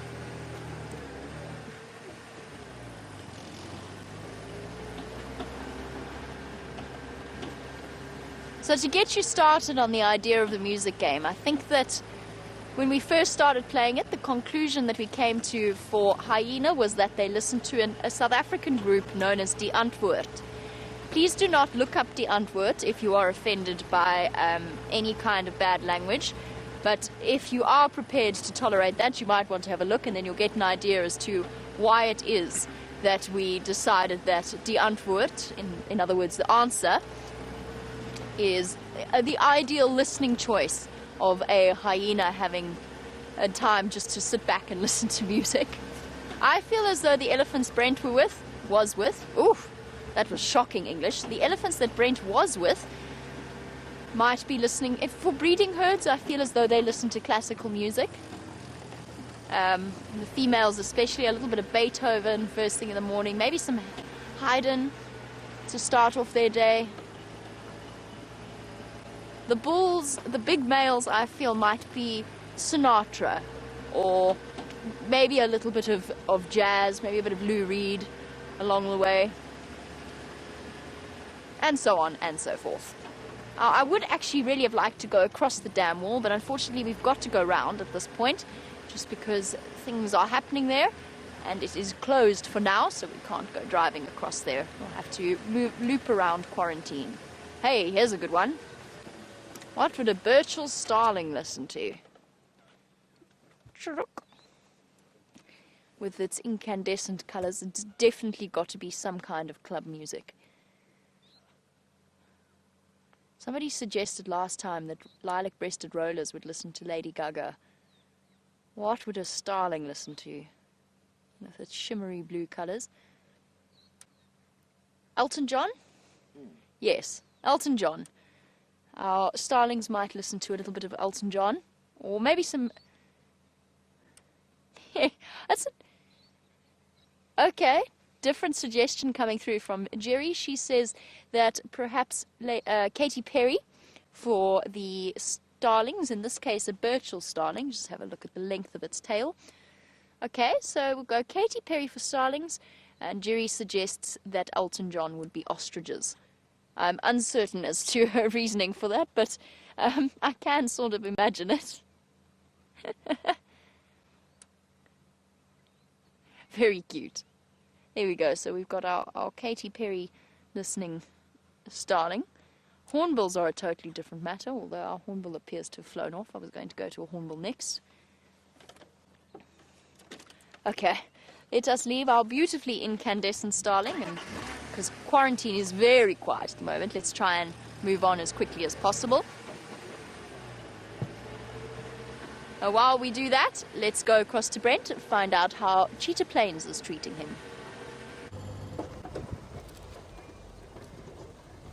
So we're now right down in the northeast of Cheetah Plains. I'm checking around an area called Buff Pan, and I'm really hoping no one's seen or heard of Nkanyini for a while, and this is an area she does spend some time in. So I'm having a look around here for tracks before heading down to the big open areas with our fingers crossed for cheetah.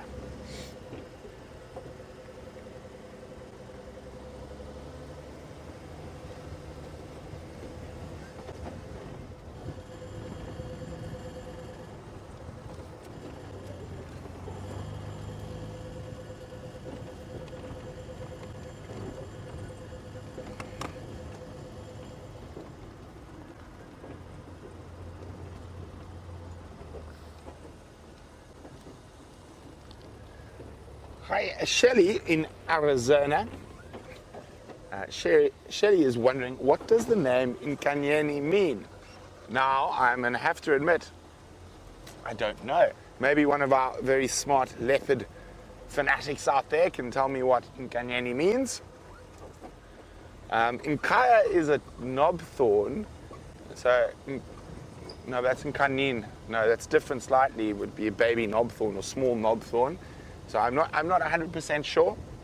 I'm sure someone is going to let me know, and you can do that by using the email address questions@wildearth.tv or use the hashtag Safari Live on Twitter.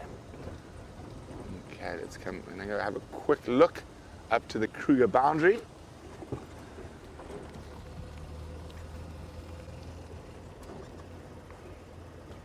But so far, unfortunately, no tracks. She does have a lot of territory inside Kruger, and that's why she doesn't get seen for a while.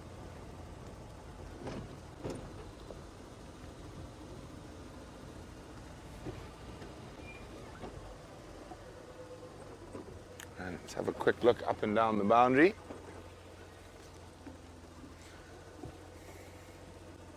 Unfortunately, no sign of anything here.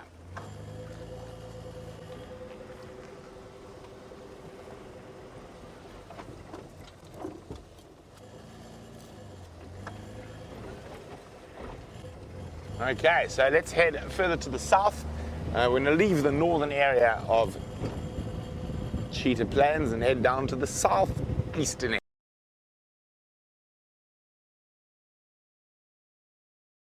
area. We want to keep parallel to the Kruger boundary, see if there's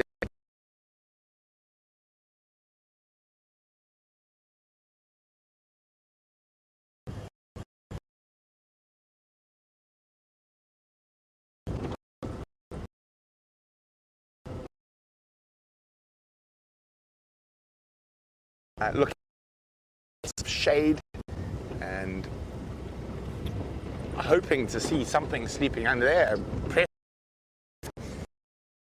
We'll take a bit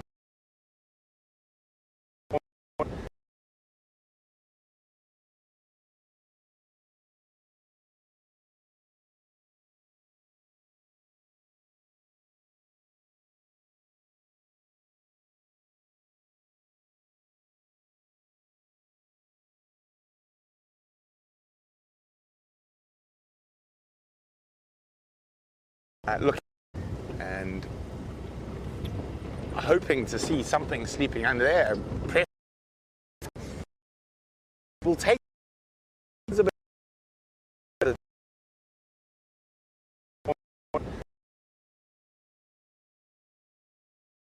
check around.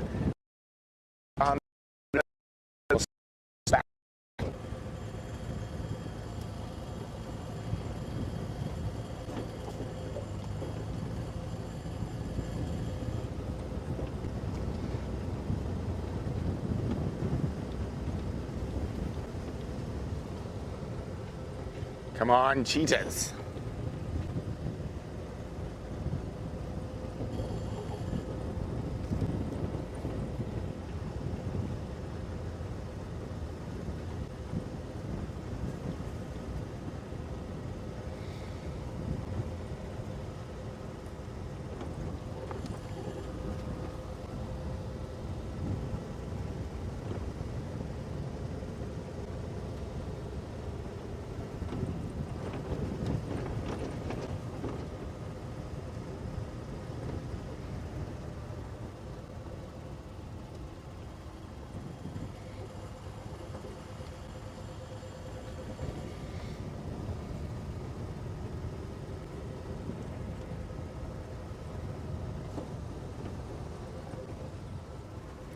I apologise. It seems like there was something wrong with the satellites that was not on our side up in the sky with the stream.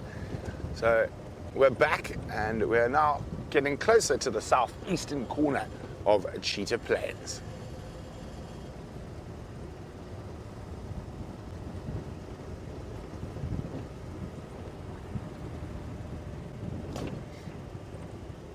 There we go. Thank you to Shelley and James Richard. Inkanyeni means light. What a lovely name for a leopard.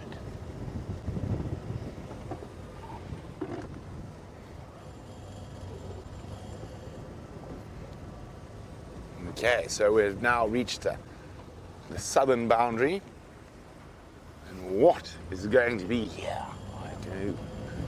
Let's have a look. We're going to head out. I can see a zebra in the distance, so at least it is an animal.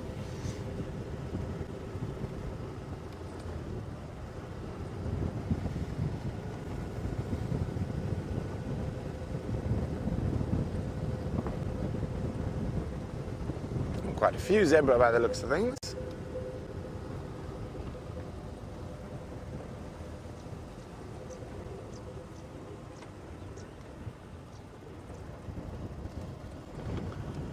Okay, now once we get out into these open, I'm just checking very carefully under any little bit of shade. Although it's unlikely the cheetah are going to be in the shade at this time of the morning. They're more than likely going to be lying in the glorious sunshine. That's what I'd be doing. It is still pretty chilly. So see, I thought there were a few more zebra, but I can only see one at the moment, so let's get a bit closer to that one. And while we do that, Ellen Fowler is wondering, has there been any word of where Shadow's been hanging out? She's been hanging out to the southwest of Arethusa, in an area called Hoffman's, and you probably find she's going to be spending more time in that area due to the fact that it looks like Salahesh is pushing into her territory.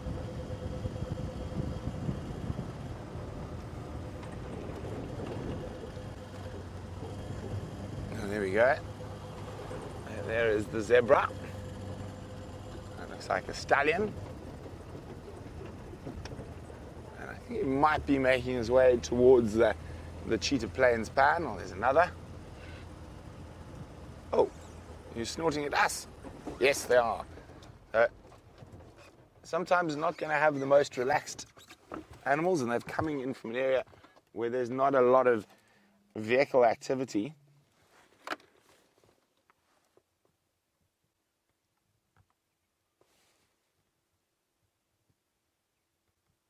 Hello, Zebs.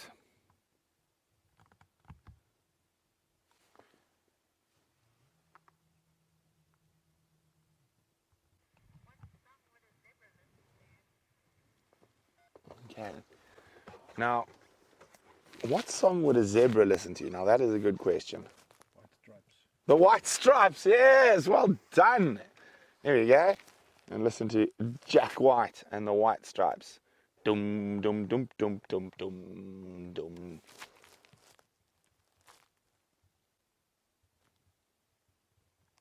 Now, these zebra are going to be moving quite big distances from where they've been grazing to the water.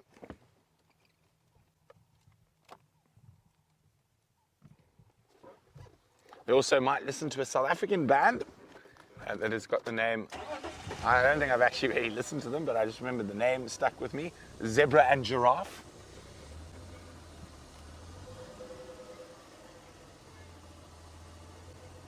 Oh, Oh, quickly across to Jamie for some excitement. Guys, we've just seen the most incredible sighting. It is absolutely phenomenal. While Dave and I were driving up the road, this harrier hawk, or gymnogene, shot out in front of us with this massive snake dangling from its talons. Absolutely incredible and well spotted for Dave. We've just been scouring the trees for it. It's busy snacking on its breakfast. Now, harrier hawks, or gymnogenes, are very, very talented nest raiders. So what they do is they've got double jointed legs that they can curl into the hollows of trees and bark, and what that means is they pluck out things like baby birds and squirrels. And we've seen this one before. It's the one that hangs out around quarantine, and we've seen it catch a baby squirrel or a bush baby out of a hollow in a tree. This time he's caught a snake. Now, I know that the visual is not incredible, but you can see clearly that this bird of prey is feeding off the breakfast that he's caught. It was absolutely incredible. That snake was probably about 1.5 meters, 4.5 feet long, maybe a bit less. That I might be embellishing the story ever so slightly. 1 meter. That'll be about right, Dave. 1 meter, 3 feet. Massive snake. It was so exciting because it flew right over us. Phenomenal. I'm actually going to try and go either backwards or forwards. I think forwards might work. It's a pity we don't have the camera that Brent's got.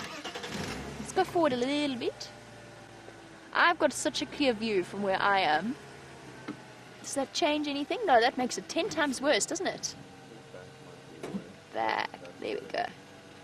There we go.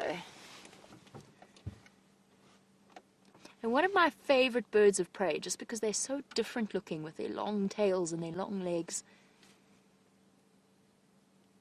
So incredibly cool. I wonder, where's the road in relation to this tree? I wonder if going back around might not be worth it. I don't think so, though. I'm not sure we're going to have a view from around the other side. And he is quite shy. He doesn't really want to be too close to us.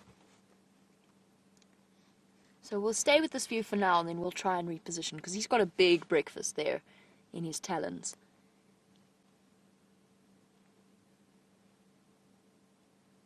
Oh, I wish we could have shown that to you, but this is still awesome. Breaking it apart with his powerful beak and then swallowing it and stripping away. Oh, there's a tough bit there.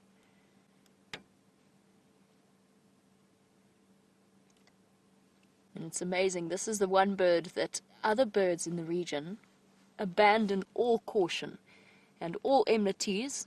They form a truce and mob them almost constantly. I actually almost feel sorry for them, because the harrier hawk doesn't even need to be foraging. It just needs to be sitting somewhere. And it's got this constant bombardment from things like drongos, and even the hornbills join in trying to chase them away. And that, of course, is because they are defending fiercely their nest sites. But since most birds are not breeding at this point, the harrier hawks have to make do with other things, like in this case a snake.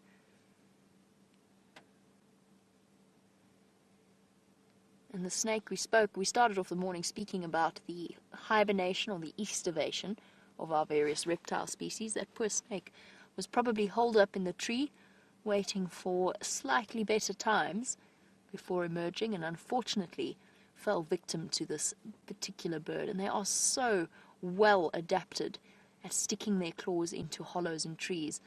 As you can imagine, the scales around their legs have to be tremendously thick in order for them to be able to do that. And obviously evolution hasn't favored the feathering of the legs all the way down, but they do have to be protected, because we certainly wouldn't go sticking our hands without checking first into various hollows. And the harrier hawk has to be careful as well, because a venomous snake would be a dangerous find. But their legs are practically impervious to the fangs of snakes.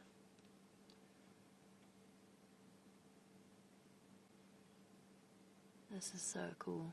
You can see it pulling up parts of the snake. I know it's not the best view we've ever had, but it is fascinating to witness and watch the way that it's eating, making short work of a very solid breakfast.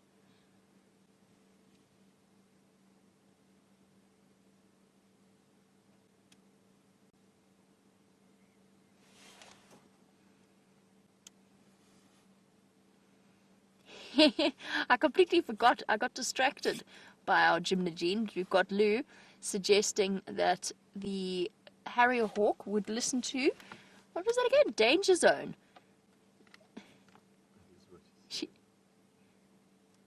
Oh, from Top Gun. Okay, I'm with you now. Lou. Brilliant. Danger Zone from Top Gun would be the soundtrack of the Harrier Hawk. That's what it would listen to first thing in the morning to psych itself up into a day's worth of foraging.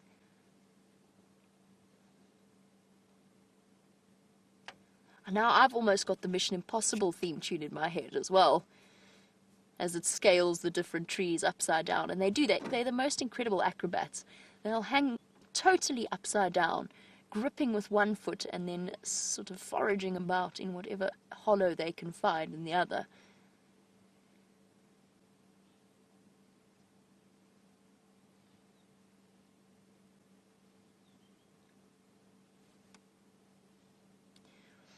Let's try, okay, now that we've had this view, and it really isn't the best view in the world, let us try and get a little bit close around the other side, on the other road. And while we attempt to that, Brent is at Cheetah Plains Plans. What?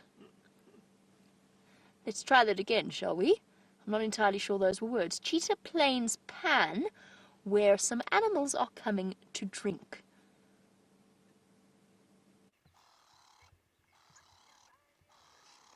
A very, very small herd of buffalo. I think a herd is a very strong word. We have 1, 2, 3, 4, 5 buffalo. Now, there were some lion tracks around the southern boundary, and it's possible that this herd is being chased and separated. Now you can see there's one little sub-adult there, and some of these buffalo are starting to show a drop in condition due to the drought. They actually sort of smelt the water and came galloping across towards us. So they're going to come stop for a drink now. And it looks like they're having quite a tough time of it. You can see some of the hips are starting to show. And that's what's going to happen during this drought. But of course, it is a time of plenty for the predators. Sorry, someone is sitting on their game drive radio so we can hear all of what they're saying to their guests. So I'm just going to turn the radio off.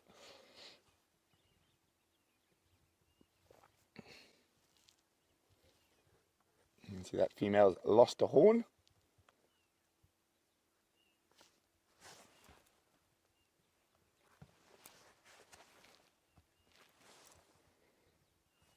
Coming up over the little pan wall. The oxpeckers in tow.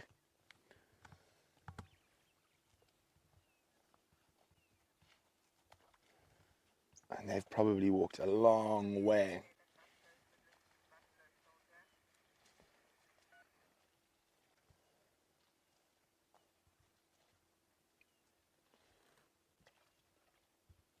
Now, strange enough now, I wonder what type of music buffalo would listen to. I think that'd surprise us. Buffalo Springfield. There we go, Buffalo Springfield. Carrot's on fire today. Doom. Oh, that's a great choice. Oh, they're very thirsty, and they've probably walked along where there's very little water down here in the southeast. Only Cheetah Plains Pan and Coral Pan and 3 in a row. There's a bull there, second from the right. There he is. And just to the right of the buffalo, if we keep moving, there's some, looks like Cape Glossy starlings having a bath. If we, there we go, look at them. Oh, enjoying.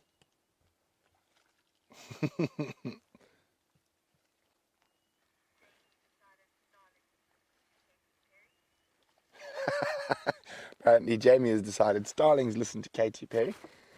I think I'm going to try and get a picture of them bathing.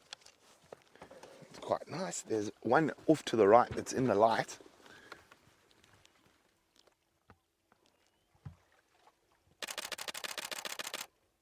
Now you can hear the speedy, so I can, oh, he's hopped out. think we got him there.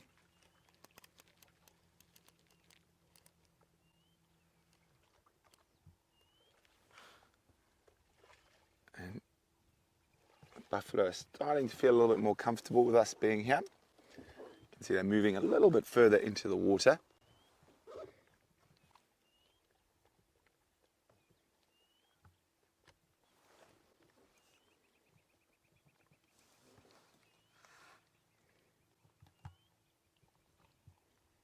Still very, very alert.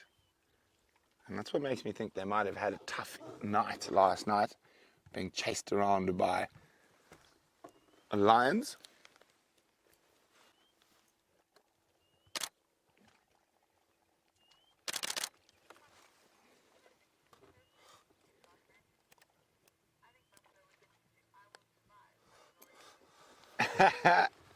Perfectly perfect.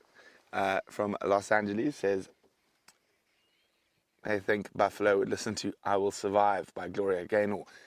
Probably after the night they've had. Oh, look at that, quite sweet, drinking nose to nose.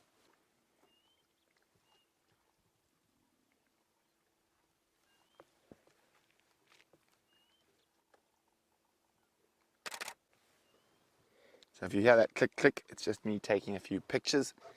I recommend you do the same, and remember to share them with us on our Facebook page, Safari Live, or in the various viewer-run Safari Live groups, or on Twitter with the hashtag Safari Live. Now, I was hoping while we sat quietly here with the buffalo that we might hear some alarm calls, some monkeys spotting a leopard or impala snorting at a cheetah. But alas, all is quiet here on the Eastern Front.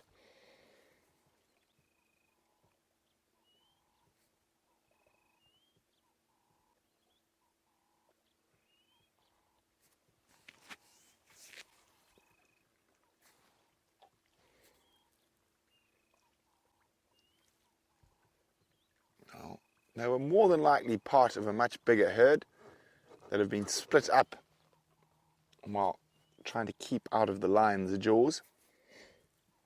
I'm definitely going to backtrack where they've come from, see if we can find any more sign around that area.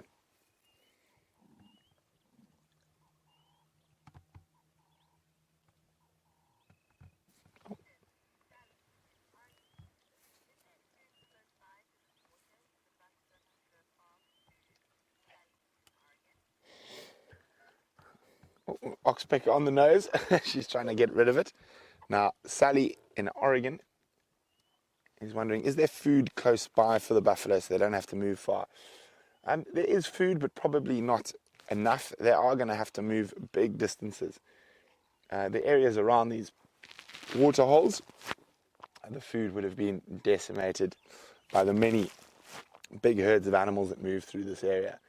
And as I expected, those couple of zebra we saw a bit earlier, also on their way here. They just took a little bit longer than the buffalo.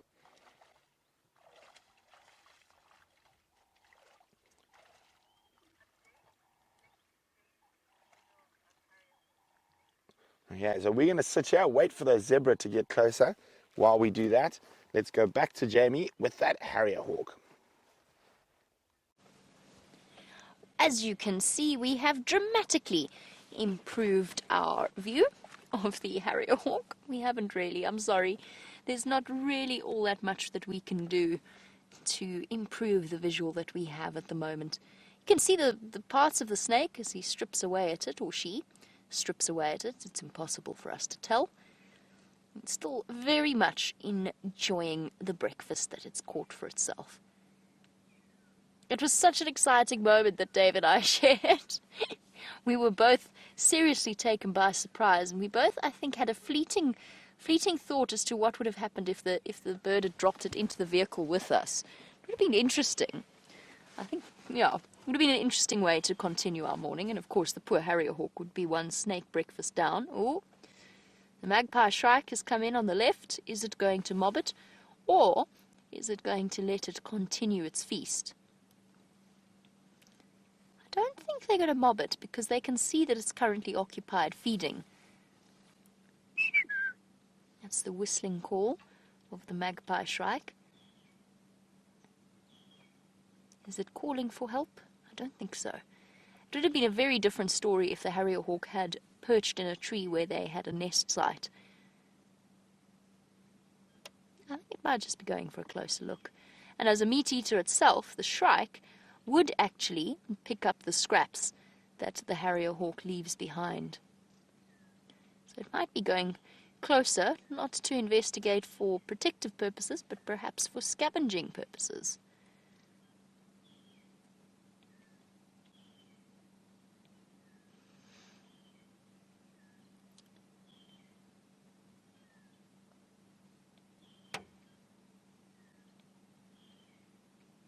Having a really thorough meal. It was a big snake that this harrier hawk managed to collect. But certainly not the best view that we've ever had. Perhaps it might even be time for us to start moving on. Such a pity. I really wish this harrier hawk had chosen a tree slightly closer to us so that we could watch it feed.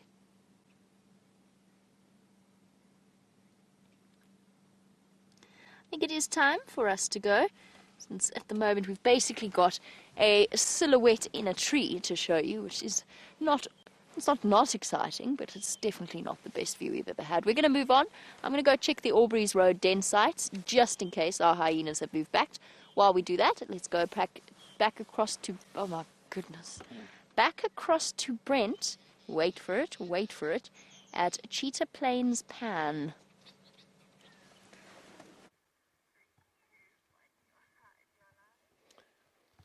We're still with the buffalo. Now we've got some upside down buffalo. Of course, they are not truly upside down, just their reflection in the still water.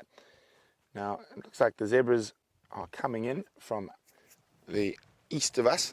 I'm pretty sure it's the same two we saw earlier. They're being a bit circumvent about approaching while we're sitting here.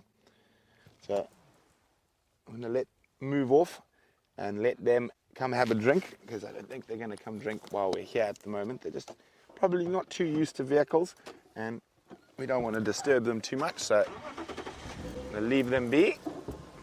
And we're going to backtrack to where those buffalo have come from to see if we can find any sign of lions.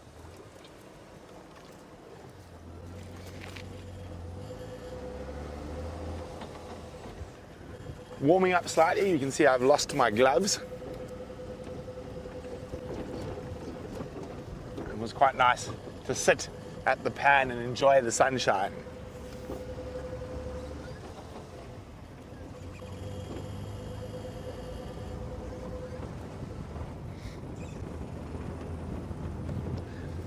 Hi, James. James is in Texas. Sorry, I'm just clean my screen here quickly. You can't see it. There we go. Well, sort of. So James is wondering why, if buffaloes are normally in large herds, do they not work together and chase the lions off? They do sometimes, but the lions can be very persistent.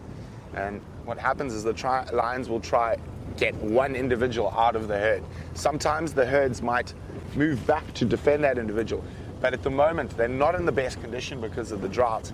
So you'll find that they are probably just trying to survive, and the amount of energy that would take would be detrimental to most of the buffalo, so they would rather move away from the lions, and the weakest ones will be caught.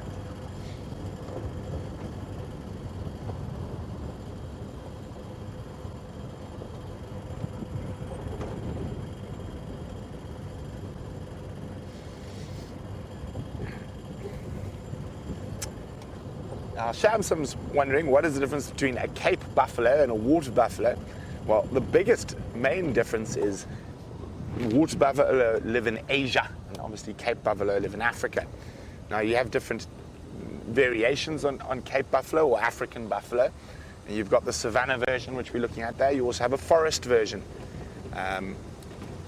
But they are able to interbreed. Also, water buffalo have been domesticated. And I would like to see the person who tries to domesticate the Cape buffalo. Of course, they're physically quite a bit bigger than water buffalo, and they live in slightly different habitats as well. Oh, there's my mate. Gnorman the Gnu. Let's get a bit closer to him. Apparently, Jamie has been having some trouble with saying Gnorman's name.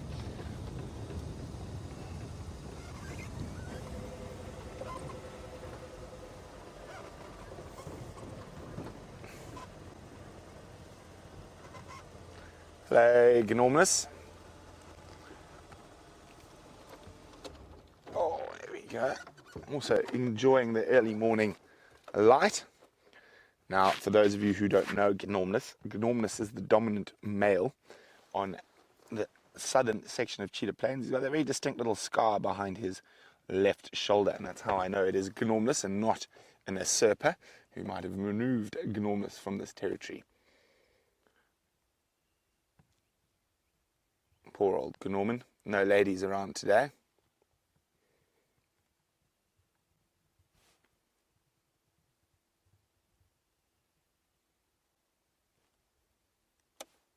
And it doesn't look like Norman's going to be doing too much about making sure no other male wildebeest come onto his patch. And he'll lie out in the sun while it's cold and then move to the shade as it gets warmer.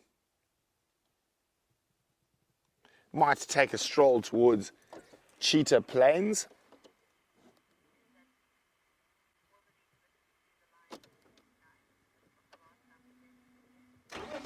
So as I said, you might make a way towards Cheetah Plains Pan for a drink. But apparently the general consensus is that wildebeest would listen to when the lion sleeps tonight. I'm not so sure. I don't know why, it's just a picture in my mind. It's possibly because I've been up to the migration and seen that massive herd of wildebeest. I, for some reason, think wildebeest would listen to the flight of the Valkyries as they charge across the open plains of the Serengeti. I don't know why that sort of image is in my mind. And almost in a comical way, because I don't think their charge would be very well coordinated. It'd be da-da-da-da-da-da-da-da, and they get confused and chase each other in strange directions.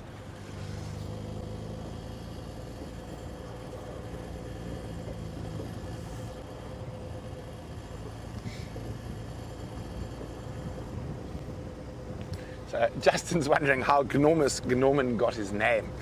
Well, I think it started off with the fact that we see him by himself so often, and he's a wildebeest, so he looks a bit funny, and then we played around with a few names, and I can't remember who it was from the viewers who eventually decided Gnorman was the name, and Brian and I liked it so much we immediately stuck it.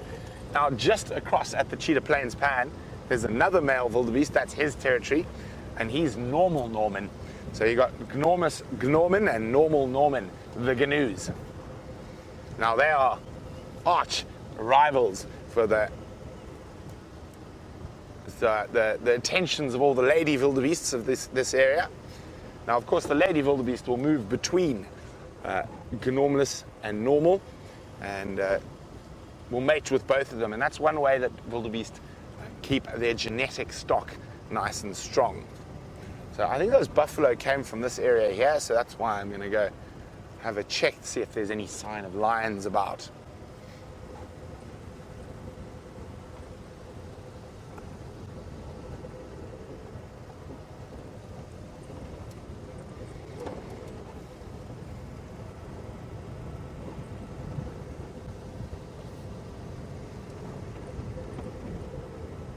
Now we tracked a new pride of lions, well not a new pride of lions, I think we saw two of them once in the distance a while ago on Cheetah Plains, but the other morning we had tracks of what we think to be the four-ways pride that have come up from Mala Mala. And the sticks had already been found, so we know it wasn't the sticks, and they came through this area and they crossed back to Mala Mala, actually almost right about here. So I wonder, with the drought and water being in very certain places, that those lions might move up into the Cheetah Plains area again.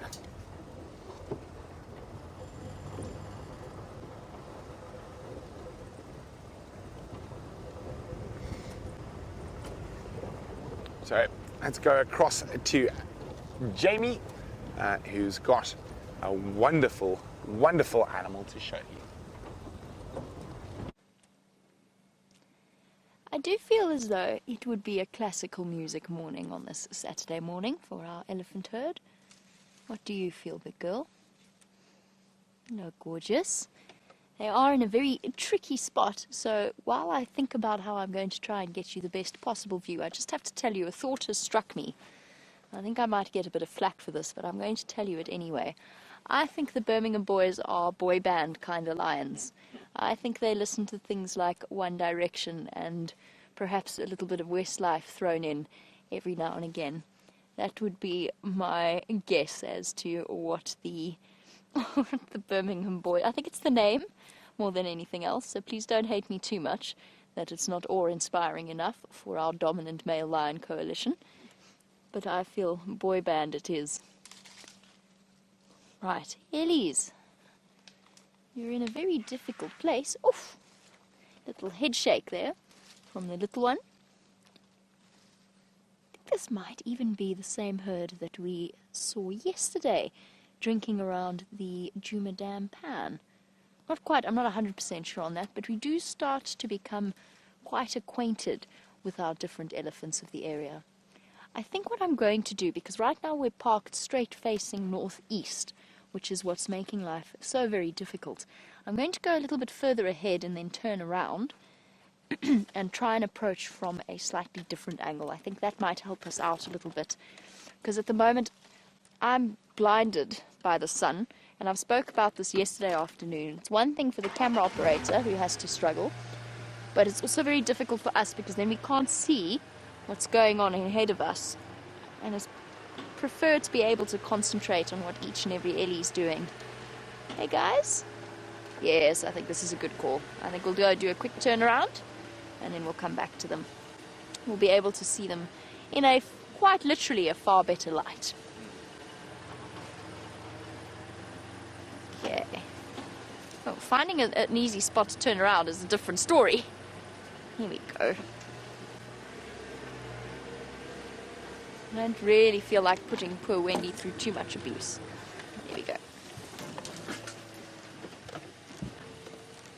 One of the things you guys should do, maybe not, that's a terribly boring thing to ask you to do, maybe one of the things we should do while we drive is work out how many times we do a U-turn, a 3-point turn in our day-to-day on one drive. I would guess that I probably do at least 10 in one drive, which, what's that? That's 23-point turns per day.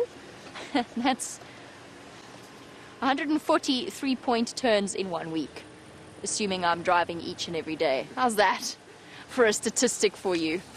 A bizarre and yet very interesting statistic. Definitely more than you should be doing in your day-to-day existence in the city.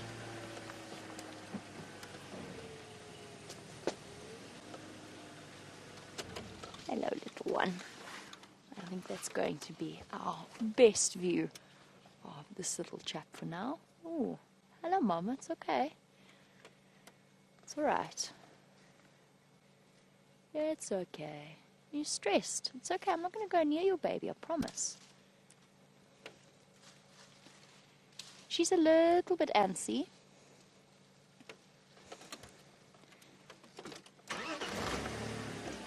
Hello, big girl. What's wrong? Would you like us out of your space? Okay, we're going.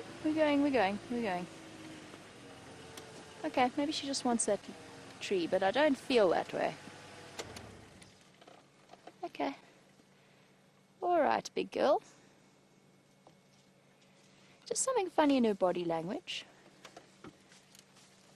Perhaps she's just coming forward for the tree, but that might also be displacement behavior. See if she does feed. Alright, big girl. There you go. See? Nice and relaxed. Maybe I'm just, after my morning experience of having been charged 3 times, has played a little bit of a role in my psyche this morning, because they seem to have relaxed nicely. Hello, little monster. What have you got to say for yourself? Hi, guys. Okay, all is fine here with our elephants. She just got a little bit upset because we were quite close to her little one without her being right next to it. Look at this little one. Are you polishing your tusks for us? Oh, oh, mouthful of dirt. That is displacement behavior. Are you cleaning your teeth? Oh. Oh, that can't be very nice. Mouthful of dirt. Ah, but that will be nice. A little shower of dust.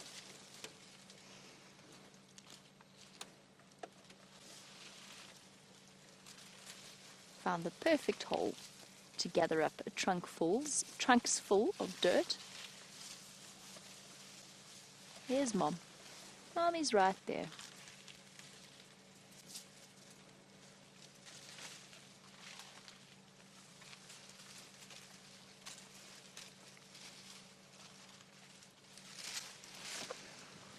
And as we watch our Ellie come right up to us, don't be full of nonsense, mister. It's just Dave. He's just dazzled by you, Dave. Gentle glance back at us before moving off. Justin wants to know about the incredible strength of an elephant's trunk. A phenomenal thing, an elephant's trunk, as our Ellie bull reaches up to the branches behind him. Justin, I couldn't give you an exact example of how strong they are, but I've seen bull elephants break marula branches off that are as wide as I am. Now, I'm not enormous as a human being, but that is a really solid piece of wood that an elephant can snap using their trunks. And they are their main weapon of defense. So an elephant that attacks something, if it does carry through with a charge, uses the base of its trunk, or the top of its trunk, and its forehead to attack whatever it is that it's after, as well as those piercing tusks, of course. So an elephant's trunk is unbelievably strong.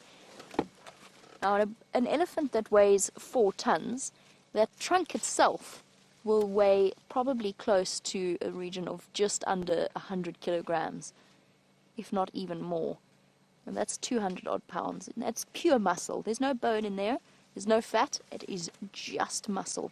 It gives it that concertina-like action that our young bull is demonstrating for us. I can't reposition, so poor Dave has to shoot backwards over his shoulder. But our elephant bull is giving us a really lovely demonstration of the way that the trunk works. And what's so cool about that is not just the strength of it, but also the level of dexterity that they have. And trunk serves so many different purposes. Reaching up and delicately plucking leaves or picking up sticks. Hello, boy. Yes. Off he goes behind us.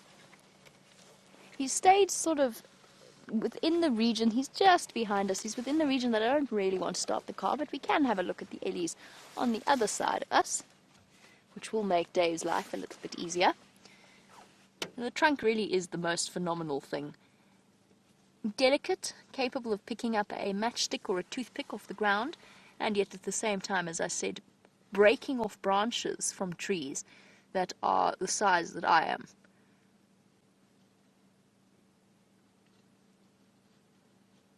And I can guarantee that you would not want to get whacked by a swinging trunk. They have that amazing range of motion. There's nothing really that a trunk can't do. It can bend upwards, backwards, sideways, could wrap around one way, wrap around another way.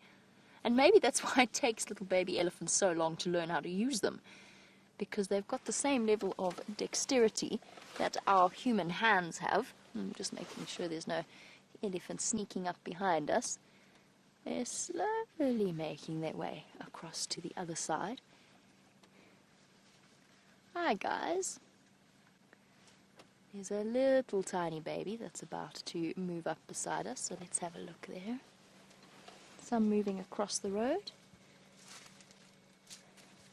Hello, girl. Hey, big girl.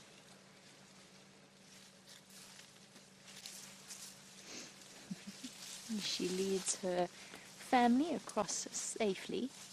It's okay, big girl. I see your little baby. Promise I'm not silly enough to try anything. Some gentle rumblings. She's going to stop here in front of us and keep an eye on us. They've all frozen listening to the conversation happening. Not me, girl. There we go. Feeling comfortable enough to move on. Little one. Oh, you're so cute.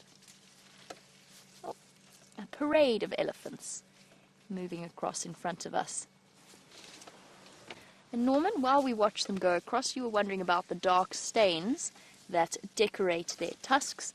It's a combination of trees, dirt, this sort of natural dust covering that they get across them. It's a combination of lots of different things because, of course, they use their tusks for so many different tasks, whether it's breaking off the cambium layer. Sometimes they even dig in mud with them and coat them with mud. Often bulls do that to make themselves look really big and scary. The cows don't set much store by that foolishness, but they will do it every now and again. So they naturally just become very dirty and stained as the elephant utilizes them. Oh, what's Mommy found? What's Mommy doing? I love watching baby elephants' curiosity because as soon as Mom focuses her attention somewhere, little baby hones in to try and see what she's doing. Kind of like for those of you with children and grandchildren. Mommy, what you doing? What you doing? And all of that information stored in that powerful brain that an elephant possesses.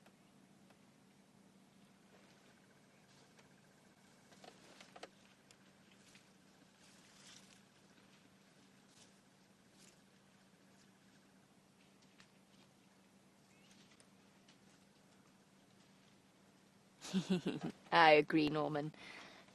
While the adult female elephants might listen to their classical music, the baby elephants definitely do not. And I think that absolutely our baby elephants would listen to the baby elephant walk song. You can just imagine it. I've also got the Jungle Book theme, the original Jungle Book animation, the elephant song about the march. Do, do, do, do, do, do, do. Yes, that's what baby elephants would listen to. Absolutely.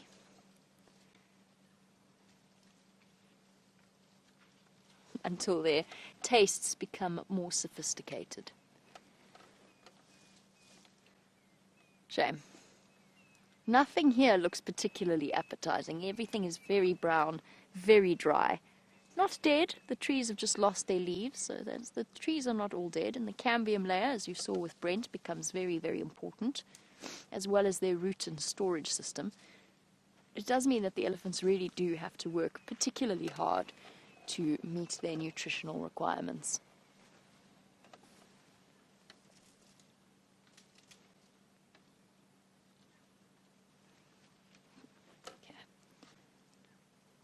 I think we potentially have a nice view a little bit further along the road. Let's just go forward a touch.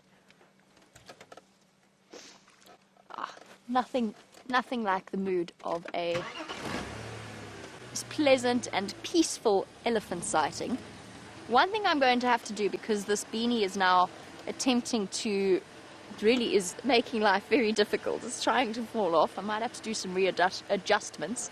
And since my microphone sits in there, it's okay, little one, it's all right. Since my microphone sits in there, you might get some funny sounds. Don't worry, it's just me adjusting my hat.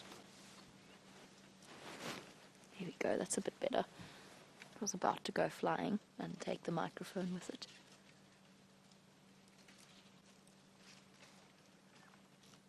Sure. Not very much to eat there, is there? Relatively tricky.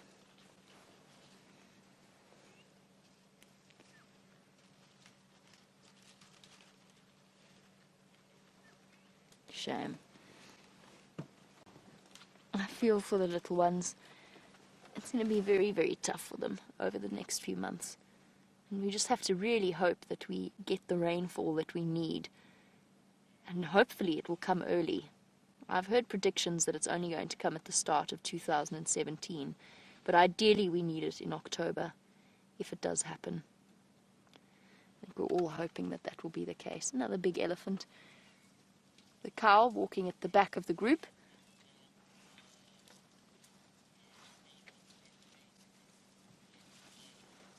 I'm just listening to Herbert on the Game Drive channel. Sorry guys, just bear with me 1 second.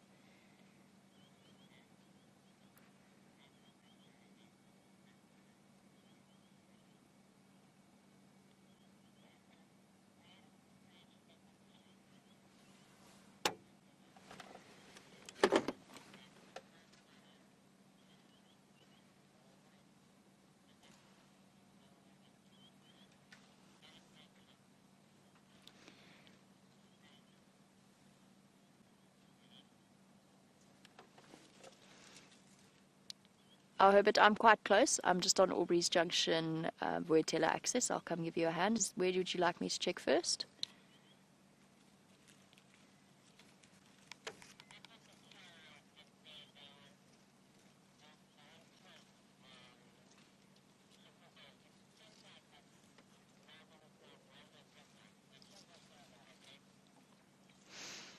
Okay, copy. Those Inquans were definitely not there when I drove around that junction this morning. Okay, I'm making my way there.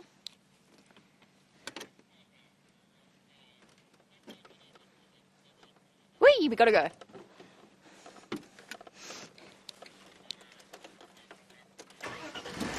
Exciting stuff. Herbert has just picked up on tracks for what looks like, he says, Shadow and Cub. On Juma, on top of my tracks and on top of Herbert's tracks. So we're going to race there because we're... No, we're not. Ah, big girl.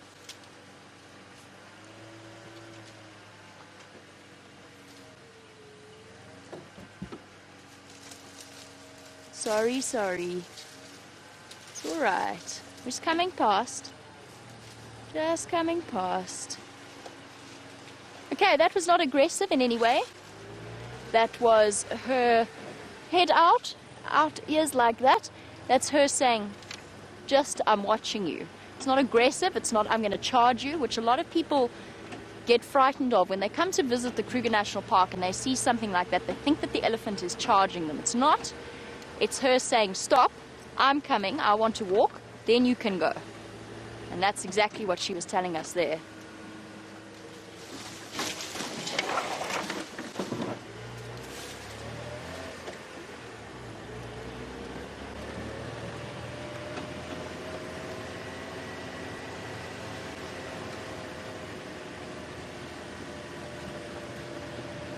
Just listening to the Game Drive comms.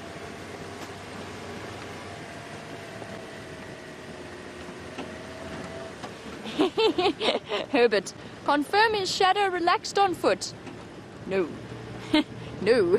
Shadow is relaxed on foot, but she does have a tendency, if you do find her, to come out and go brrr, and then stop and relax again. So Herbert might... Herbert is making certain that he knows what he's in for if he does go tracking her. Those tracks are very fresh, guys. We've got to hurry. So we are going to go very, very quickly. And while we do, let's go back over to Brent, who has returned from Cheetah Plains. Isn't that exciting? It sounds like Herbie's got tracks of Shadow and the Cub. Now Jamie's closer. She's rushing to give Herbert a hand. We're a bit further, but we're also going to make our way into that area. Very exciting. Wouldn't it be wonderful to catch up with Shadow and Cub? Ellen was asking about where she'd been. Now, from where those tracks are, Ellen, she's been further to the south in the Hoffmans. Now, this is going to be the interesting thing I was talking about on the Sunset Safari. The fact that we saw Salahash scent marking deep into what is traditionally Shadow's territory. Is Shadow going to move deeper into Karula's? And will that force Karula even further to the east? And it's going to be very interesting to find out what happens in the next month or two.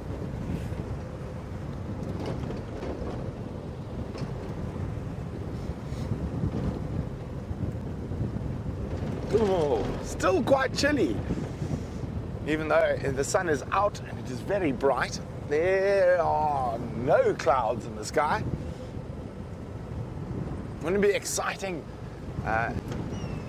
or if we had a bit more of shadow on Djuma, I think there would still be enough space for Karula, sort of in the eastern and northern sections of Djuma, that shadow might push down towards the area around Treehouse Dam, but only time is going to tell.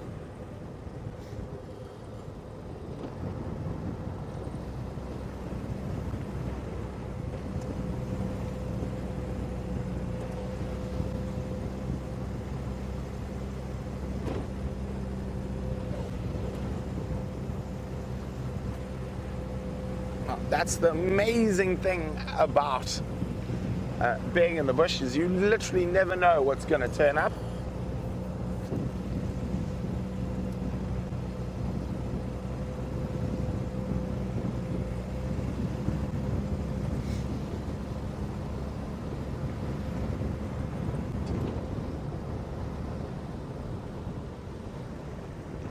So Herbie's just over there. We're probably about 1 kilometre or 2 from him at the moment. So Jamie's coming in from the north and we're coming in from the south.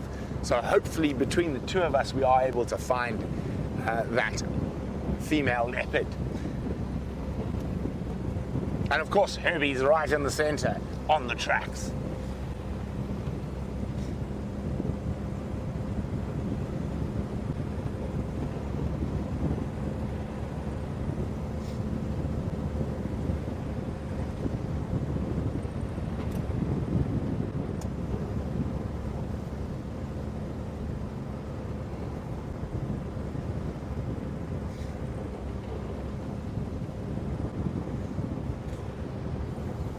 Hi, Michael. Michael's wondering, since Karula's cubs got named earlier than usual, will this happen with shadows too?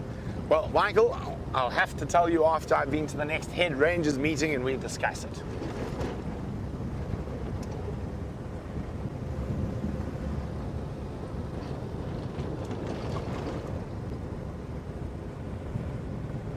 So, of course, those decisions are made by the head ranger group from all the different lodges, and names will be put forward. And as I said, generally they are only named at a year, and the reason for this is normally it's they have a very high mortality rate till they get a year old, about a 70% mortality rate. Oh, that's the lion going. I know Jamie saw those tracks earlier. Now, the interesting thing about these tracks that Herbert has found, they're on top of him and Jamie from earlier this morning.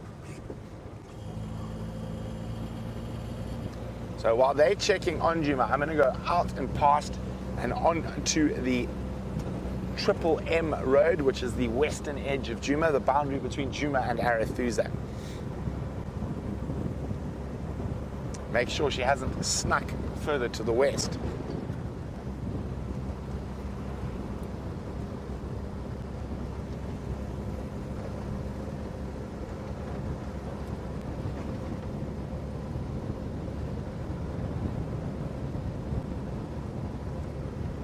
Now, that area where those tracks are going into is an area where she used to use as a den site for Sindile frequently.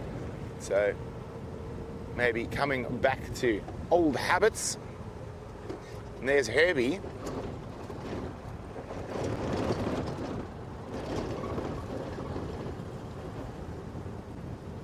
See if he's got an update for us.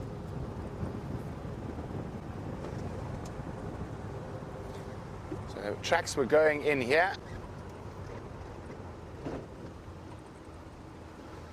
Oh, this is not good news from where Herbie's looking. She crossed. Inside. Ah. So there we go. There are her tracks. Maybe she's got the Mampimpan inside the Shkova there. Yeah. So there we got, there are her tracks right there that Herbie's standing next to, going that way. So these are very fresh. So we're going to jump on ahead and keep checking. Jamie's coming from that side, so I'll check Triple M.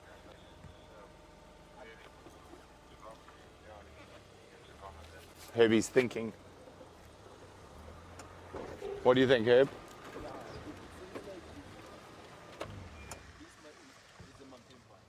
Aha. Morning, morning. Okay, so what we're going to do is we're going to check around. Herbie's going to keep checking here. So this is the cub, and the other tracks over there. So we're going to go around and check to make sure they don't pop through to Arathusa. Okay. So Herbie's going to go follow these tracks on foot. Now, out of all the leopards we track on foot regularly, Shadow's one you could probably say is the most fun. She can be quite snarly and growly. I've actually been charged by her on foot. And it was Brian, and I'm sure a lot of you know Brian, the cameraman. We were off that afternoon and I took him tracking with me. And it was Brian's first leopard encounter on foot, and it happened to be Shadow going at us. Okay, so I'm going to keep my eyes open in here as well. So Jamie's coming in from the opposite side. We think they're in there, so let's go see what Jamie's up to. I think she's going to check that elephant path on the opposite side. While we both have made our way to the area to make sure that we don't miss the chance of seeing Shadow and her cub, I've just been thinking, and you know, poor Shadow, she's actually got a bit of an undeserved reputation. Is that a sleeping steenbok or a steenbok kill? No, that's a sleeping steenbok. Isn't it? It moved. It's, if I go forward a bit, oh yeah, no, that's definitely a live steenbok. It's sort of, yes, well, I don't know if you can actually see it from where you are. It's in through this gap. Or what trees are you looking at from your perspective? Through here. So if we take the line of these bush willows, I'm not even sure, Dave, I'm sorry, I'm not even sure that I can. That's, no, that's part of elephant dung. Here's a steenbok here hiding, but I think I've put poor Dave in a position where he can't actually see it. And I'm not quite sure I can put him in a position where he can see it. Let's try. And keep an eye out for Shadow the whole time. I got quite excited there. I thought it was a steenbok kill. But it's just a steenbok. He's just hiding there. Oh, there we go. There you go. There. Best view ever. Go forward a little bit. There. There you go. Here's our little sleeping steenbok. Enjoying the sun. Careful, little steenbok. Shadow is somewhere here.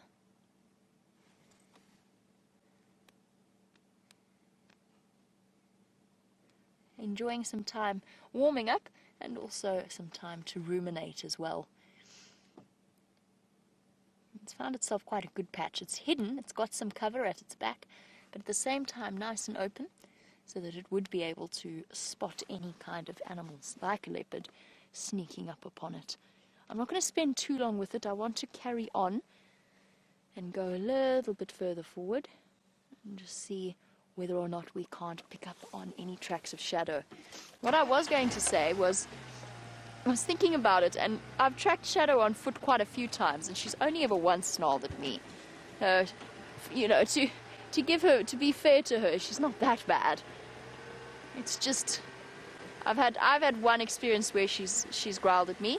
The other times I've been right up close to her when I've first seen her, and she's just given me a casual glance over her shoulder. Made sure that I was walking away and then relaxed again. She's not that bad. This is one of her favorite spots though.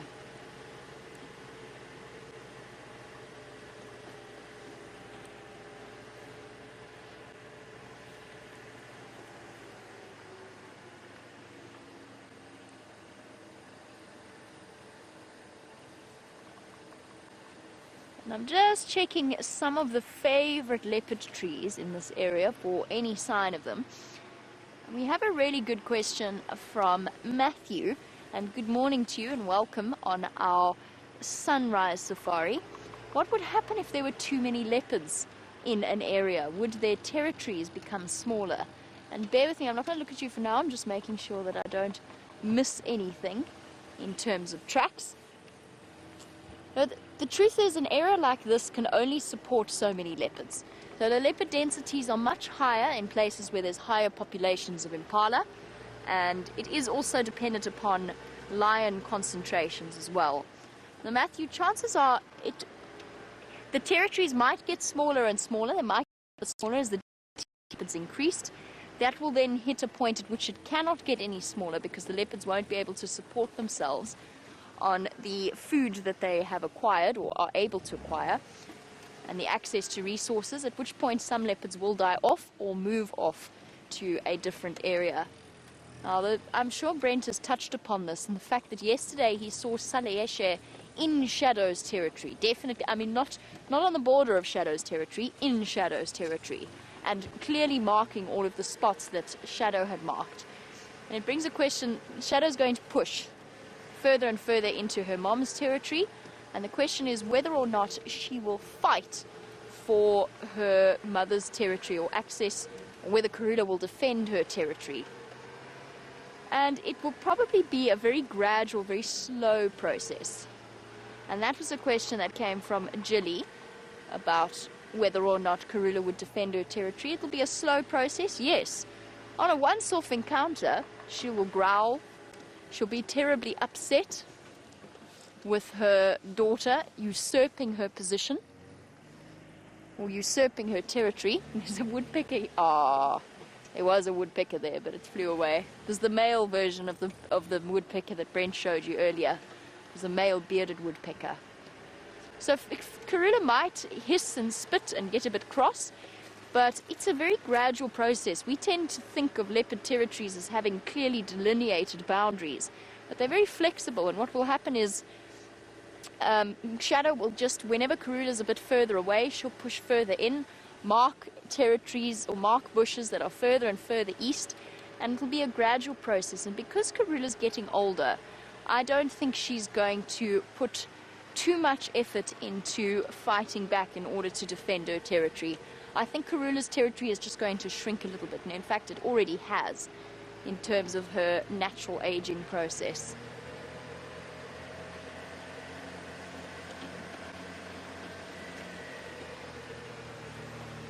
While we very slowly circle the block that Shadow loves and go and check the opposite side of things, let's find out whether or not she's crossed towards Arathusa.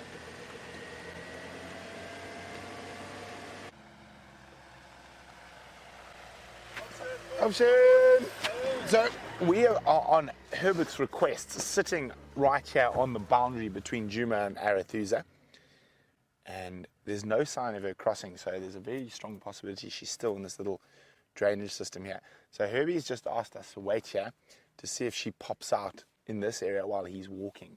So we're just going to be sitting here quietly listening. We're also listening for alarm calls of birds, of anything really. And we're also looking for Herbie. So far, I haven't heard anything. But it's very important to be patient when looking for big cats. If you don't have patience, they will get the better of you most of the time. Now there's a possibility she might have made a kill further away from this drainage line, and she's taking the cub there. I have tracked her in this area many times before. It is one of the largest areas of Djuma that does not have any roads, and that also happens to be her favorite area of Djuma.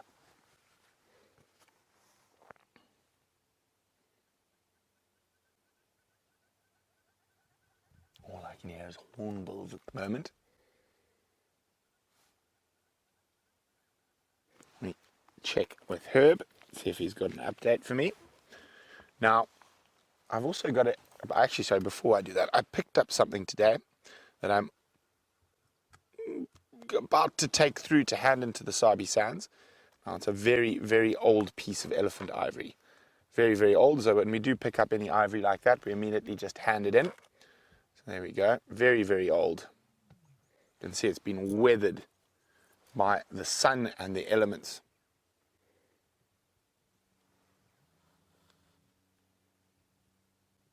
Now, I actually think this might be so old that it is starting to fossilize. Now, I'm not sure about ivory, but I know about bones, and fossil bones in particular. So with fossil bones, if you pick up a bone, you put it on your tongue, it sticks to your tongue if it's a fossil. If it's a more recent bone, it doesn't. So when I take this and I put my tongue against it, my tongue sticks to it. So I'm thinking this could even be old enough to be a fossil. So it's going to be quite interesting. I'm going to try. I'll keep you updated on what we find out about it. We might not find out too much, but I'm pretty. Well, I'm about 80% sure this is actually a piece of fossilized ivory. So how old it is anyone's guess. But anyway, it is still ivory, so we still hand it in.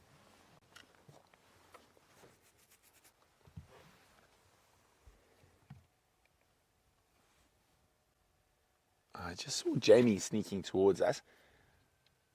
So what I'm going to do is I'm going to let Jamie come here, and I'm going to move a little bit further up, see if there's any tracks crossing further to the west.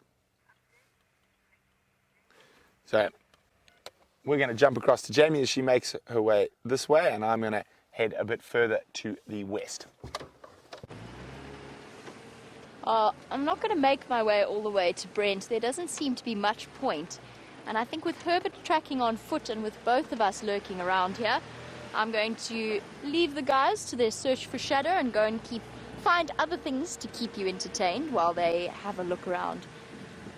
It's going to be another one of those termite mounds, isn't it? It just is.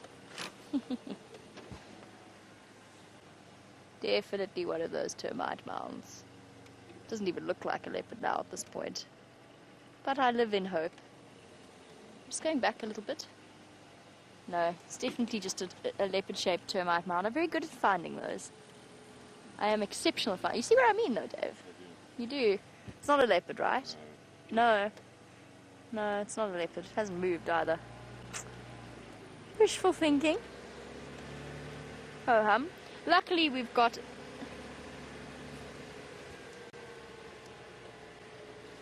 Oh, it seems as though Brent might actually move west. In that case, we're going to stick around here. And as he moves into Arathusa, we're going to stick around and just make sure that we are helping Herbert out and make sure that she doesn't disappear off. So at the moment, we're basically patrolling the boundaries to make sure that we don't miss her if she moves across. She loves this patch. She used to take Sindile into this drainage line all the time. We found her here once with a Dacre kill right in the thick there, and we would find Sindile in this area when she was still looking after him. We would find him, I would say, once every 2 days, generally. Unless she's managed to catch something large, it would be about once every 2 days.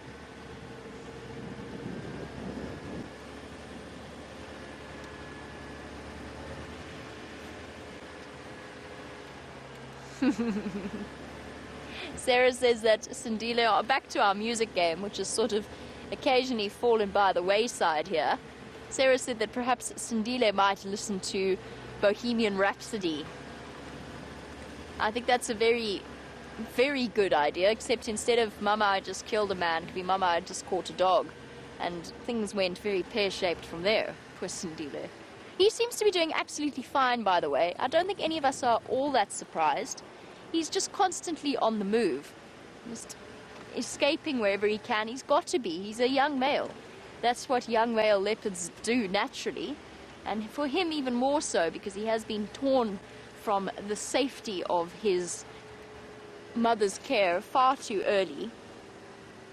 Now, if you don't know what we're talking about, sorry, just to clarify, Shadow's older son, so older than the cub that she has now, Shadow's older son caught a dog that later proved to be infected with rabies, and he was put into quarantine for 8 months.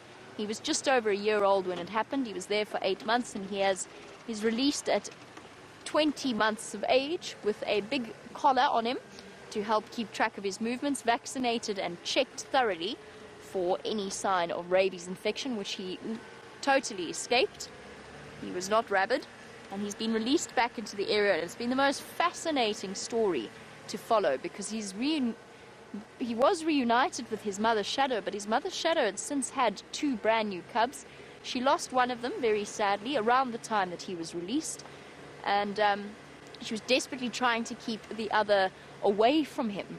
And I think his instincts were very confused in that situation, because his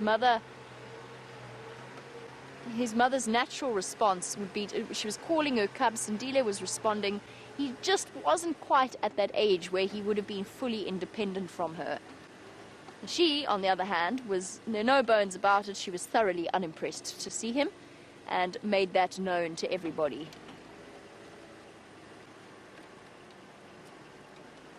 And to him, most especially. There's lots of elephants in this block, hiding out in the shade.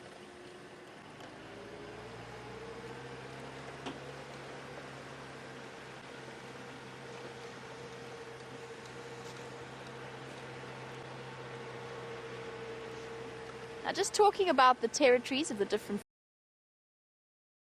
range.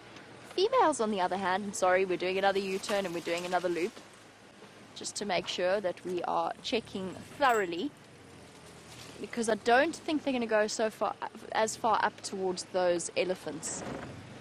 Females, on the other hand, actually end up inheriting a portion of their mother's territory. Kind of. It's not that simple, but that is part of the way in which it works, which is why we've got Shadow here on the west, we've got Tundi there on the sort of southeast, and Karula in the middle. She's the mother of both of them. And James Richard was wondering whether or not, because Karula will be thinking about Shungile, her youngest female cub, and the fact that she will need a territory in the future, will that cause her to be more aggressive in defending her territory? I don't think so, to be honest, James. I don't think there's that level of analysis or even instinctive response. She'll be defensive of her territory because it's her territory, it's her instinct of that to respond to any kind of threat in that way. But no, I don't believe that she would be more so because she knows that she has a female cub to pass on the territory to. It's just why she just knows that eventually her territory is going to get smaller and smaller and smaller.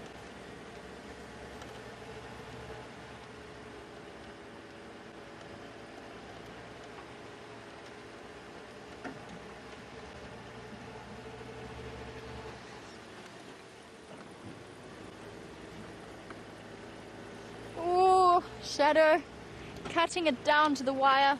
Just listening to the Game Drive channel as well, making sure Herbert hasn't called us. Well, if we don't find her this morning, then we do have a brilliant place to start for the Sunset Safari this afternoon. One more loop, everybody. Fingers crossed.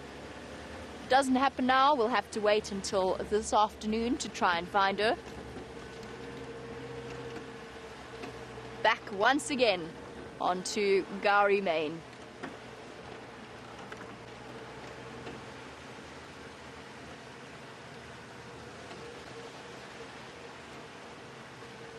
And these tracks are so fresh, I'm sure she's in there somewhere.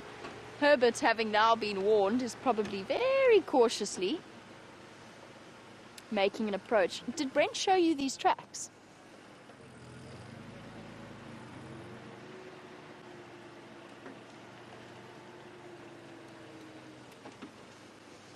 Here's her tracks. They are incredibly fresh. For them to be this clear on Gowrie Main, that is Shadow's.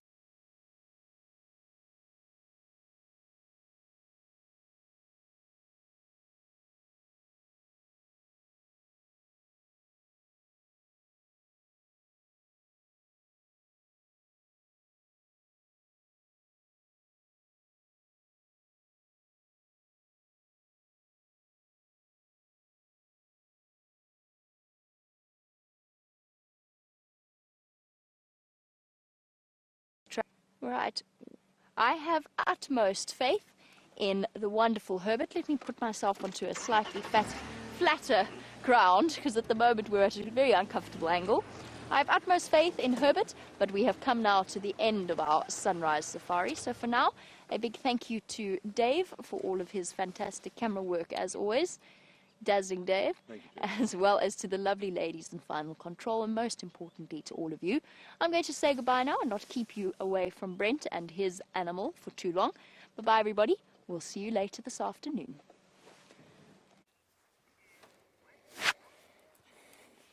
Not quite shadow and cub, but some warthog, little family. Looks like a female with this year's babies and last year's baby. So female, let me try and move forward a bit. They just moved in behind that thicket. Now, taking advantage of the remaining grass on top of that termite mound,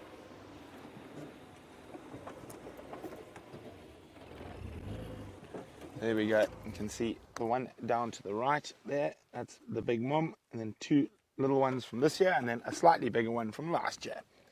Hello, piggies.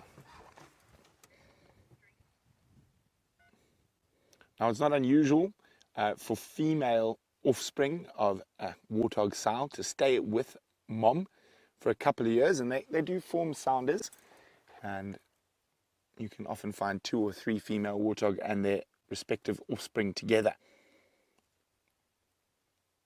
And some parlor in the background as well.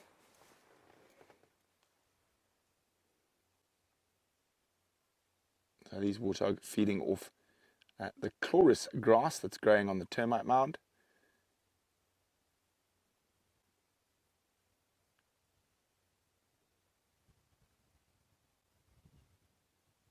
They are quite funny looking creatures, aren't they?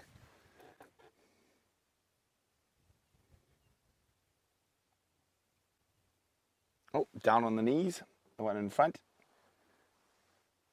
So, even at birth, little warthog have thickened pads on their front knees. And obviously that's adapted because they do spend a lot of time feeding like that.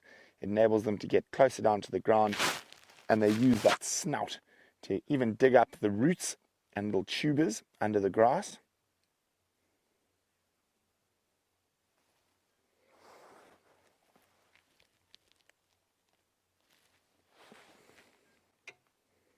Yeah, you can see they're all spreading out now.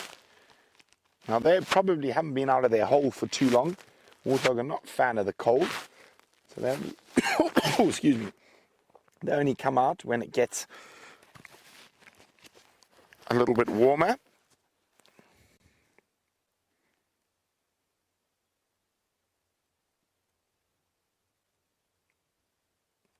Now I'm hoping that, as Jamie said, we have the utmost faith in Herbie to find out what happened with Shadow.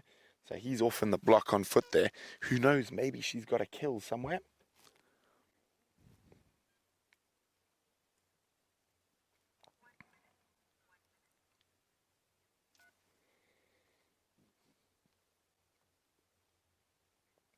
I think these water are going to slowly make their way towards Sydney's waterhole, where there is some water.